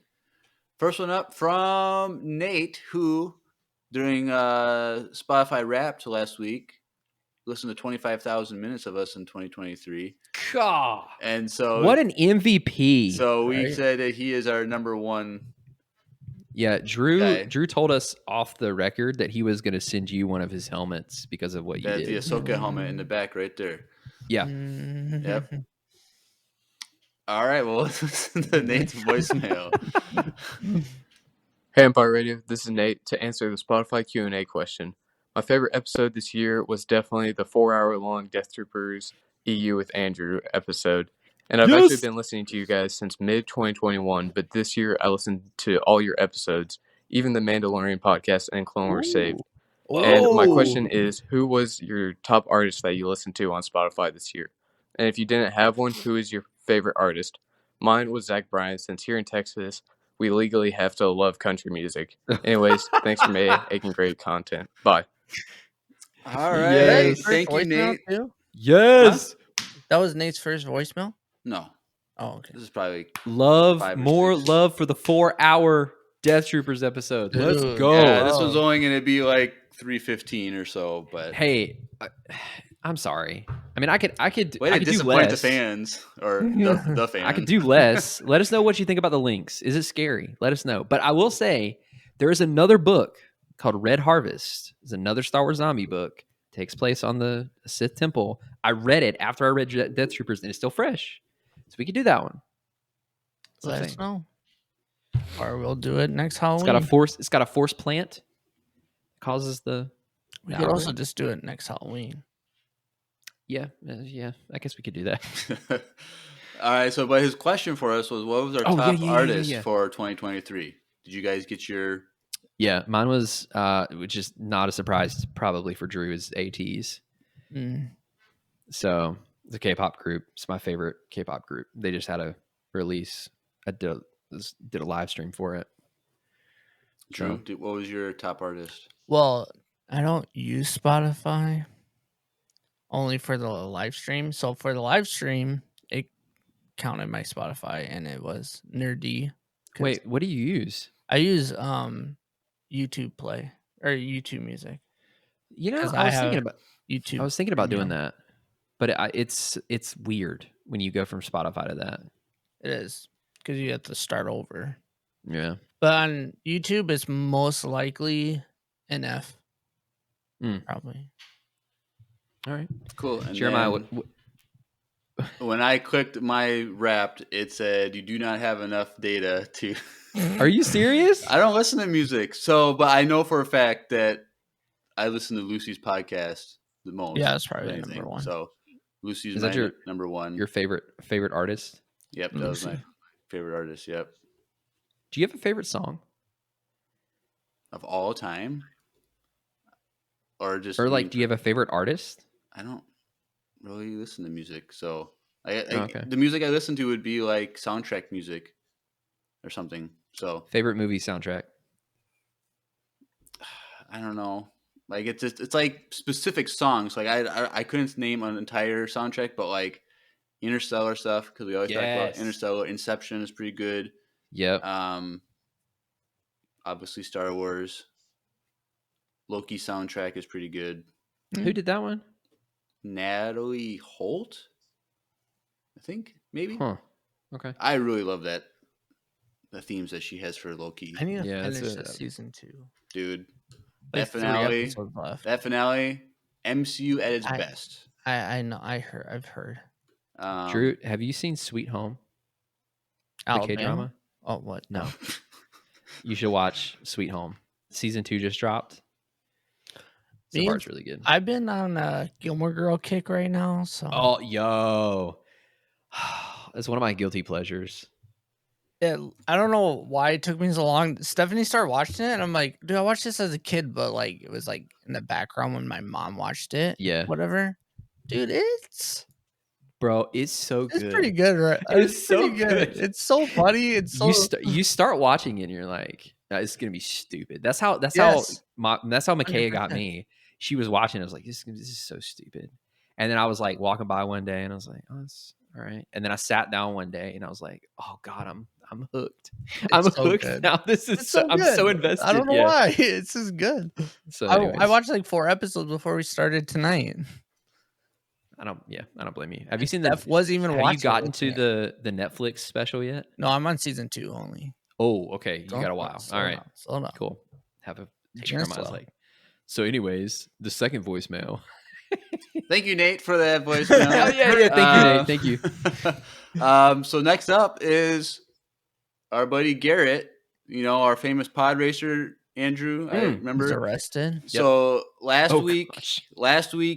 he definitely was not reading a pre-written note from the Huts that did not capture him. Oh, okay. But there sounded like someone speaking Huttese at the end of that one last week. So this is his follow-up message. So let's take a listen. Hello, humans. Hello, humans? Really? That's how you want to start? Okay, then. Hello, humans. This is the Hut Syndicate delivering a message to you through your precious pod racer, Garrett. Seriously? Okay. We are asking for you to send the Hut Syndicate 10,000 credits to get Garrett released. Really? That's all I'm worth? Actually, never mind. Or answer one question, and if we like the answer, we will let him go. How would you fix the sequel trilogy? Me, personally, so do I say mine? Okay. I would leave Force Awakens as is. Rey ends up going to the dark side. Finn is Force sensitive and tries to stop her, leading to an Obi-Wan Anakin type fight. And Kylo ends up to the light side. And the last line is, don't worry, guys, I'll get out of this. All right. Thank you, Garrett. So you are captured by the Hut Syndicate. We do not have 10,000 credits, but luckily we have an entire episode that we did a long time ago, and it was literally how we would fix the sequel trilogy. So I forgot we did that. I forgot. I think it's like I looked it up. It was like episode 89 or 87. This is episode 234. that was a long time ago. So that would have been Yeah, we're in 234. 234 tonight. Wow. Hey, And yo. so have the Hut Syndicate listen to that episode, and hopefully they will like what we have to say, and you can be I'm released. sure they will. I have no idea what we said during the episode. I was gonna say that's probably not the same answer now, but yeah, let's No, go. I'm sure it'll probably be pretty close because Oh, nothing has changed since then. So, cool. Well, those are all the voicemails we have tonight. Sweet. So, if you want to send in a voicemail, Yep. just go in the description below. Click the link, links.co/Empire Radio, link spelled with 2 I's. There is a landing page there with all of our links, and one of them is the voicemail link. So leave us a voicemail. Like, back in the day, we used to get like 5, 6 voicemails at a time, and like it was always banging. Now we're down to only like 1, maybe 2, 3. Like sometimes I'm worried that we're not gonna get one because the streak is still going. We've been coming up on 3 years straight since our first one from Lucy when we haven't missed a week. So That's freaking wild. That's So- so wild. join the fun. Send in your first one. We're always telling people to send in their first one, and so this could be your chance. Mm-hmm. And so, if that's other than that, we have our links for Facebook, Instagram. Join the Discord. There's a link for that invite. There's our fan email. There is also for YouTube and Twitch. So right now we are live streaming because we live stream every episode. So go follow us on Yep. Twitch, and then we have an edited version uploaded to YouTube as well. So follow us on YouTube also. Yeah. And then there's also the link for needlesslynerdy.com, which is a entertainment network that we are part of. So if you like nerdy content of all sorts, go click that link. You can find other podcasts and articles and all kinds of stuff there. So go check that out. And yeah, I think that's about everything. Yeah. cool. Anything else, boys? Let us know if you want more Dark Empire. Yeah.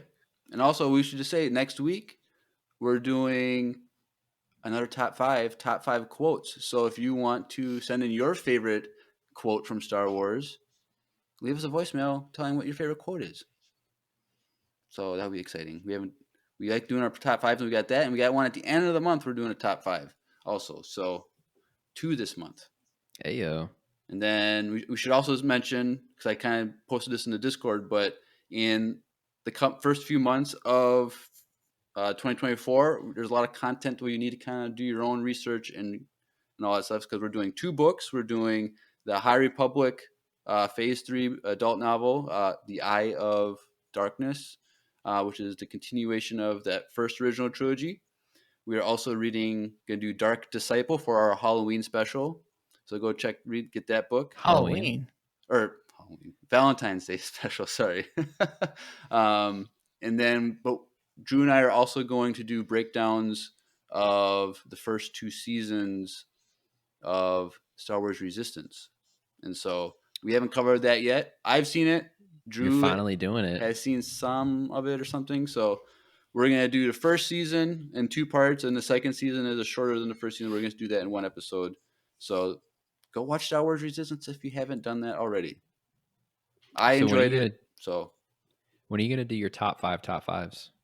Ooh, when we have more than 3 top 5s. I was actually okay. thinking about this the other day. Like someday, if we ever sadly have to end the podcast, like we're done, retire from it, I think we should do top 5 things in all of Star Wars. So it could be a movie, it could be a character, it could be a moment, it could be a Jeez. quote. All the things in Star Wars that you could break down. What are your top 5s?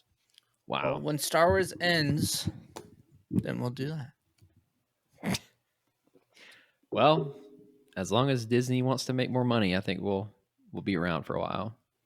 Yeah. So, All right. Cool. Hashtag they gave it to Dave, so we They should gave be it to good. Dave, so we're in good yes. hands moving forward. Anything else, boys? Nope. All right, Nope. cool. Well, you've been listening to another EU-tastic episode of Empire Radio. I'm Jeremiah, I'm Andrew. I'm Drew. and may the Force be with you. Always. Always.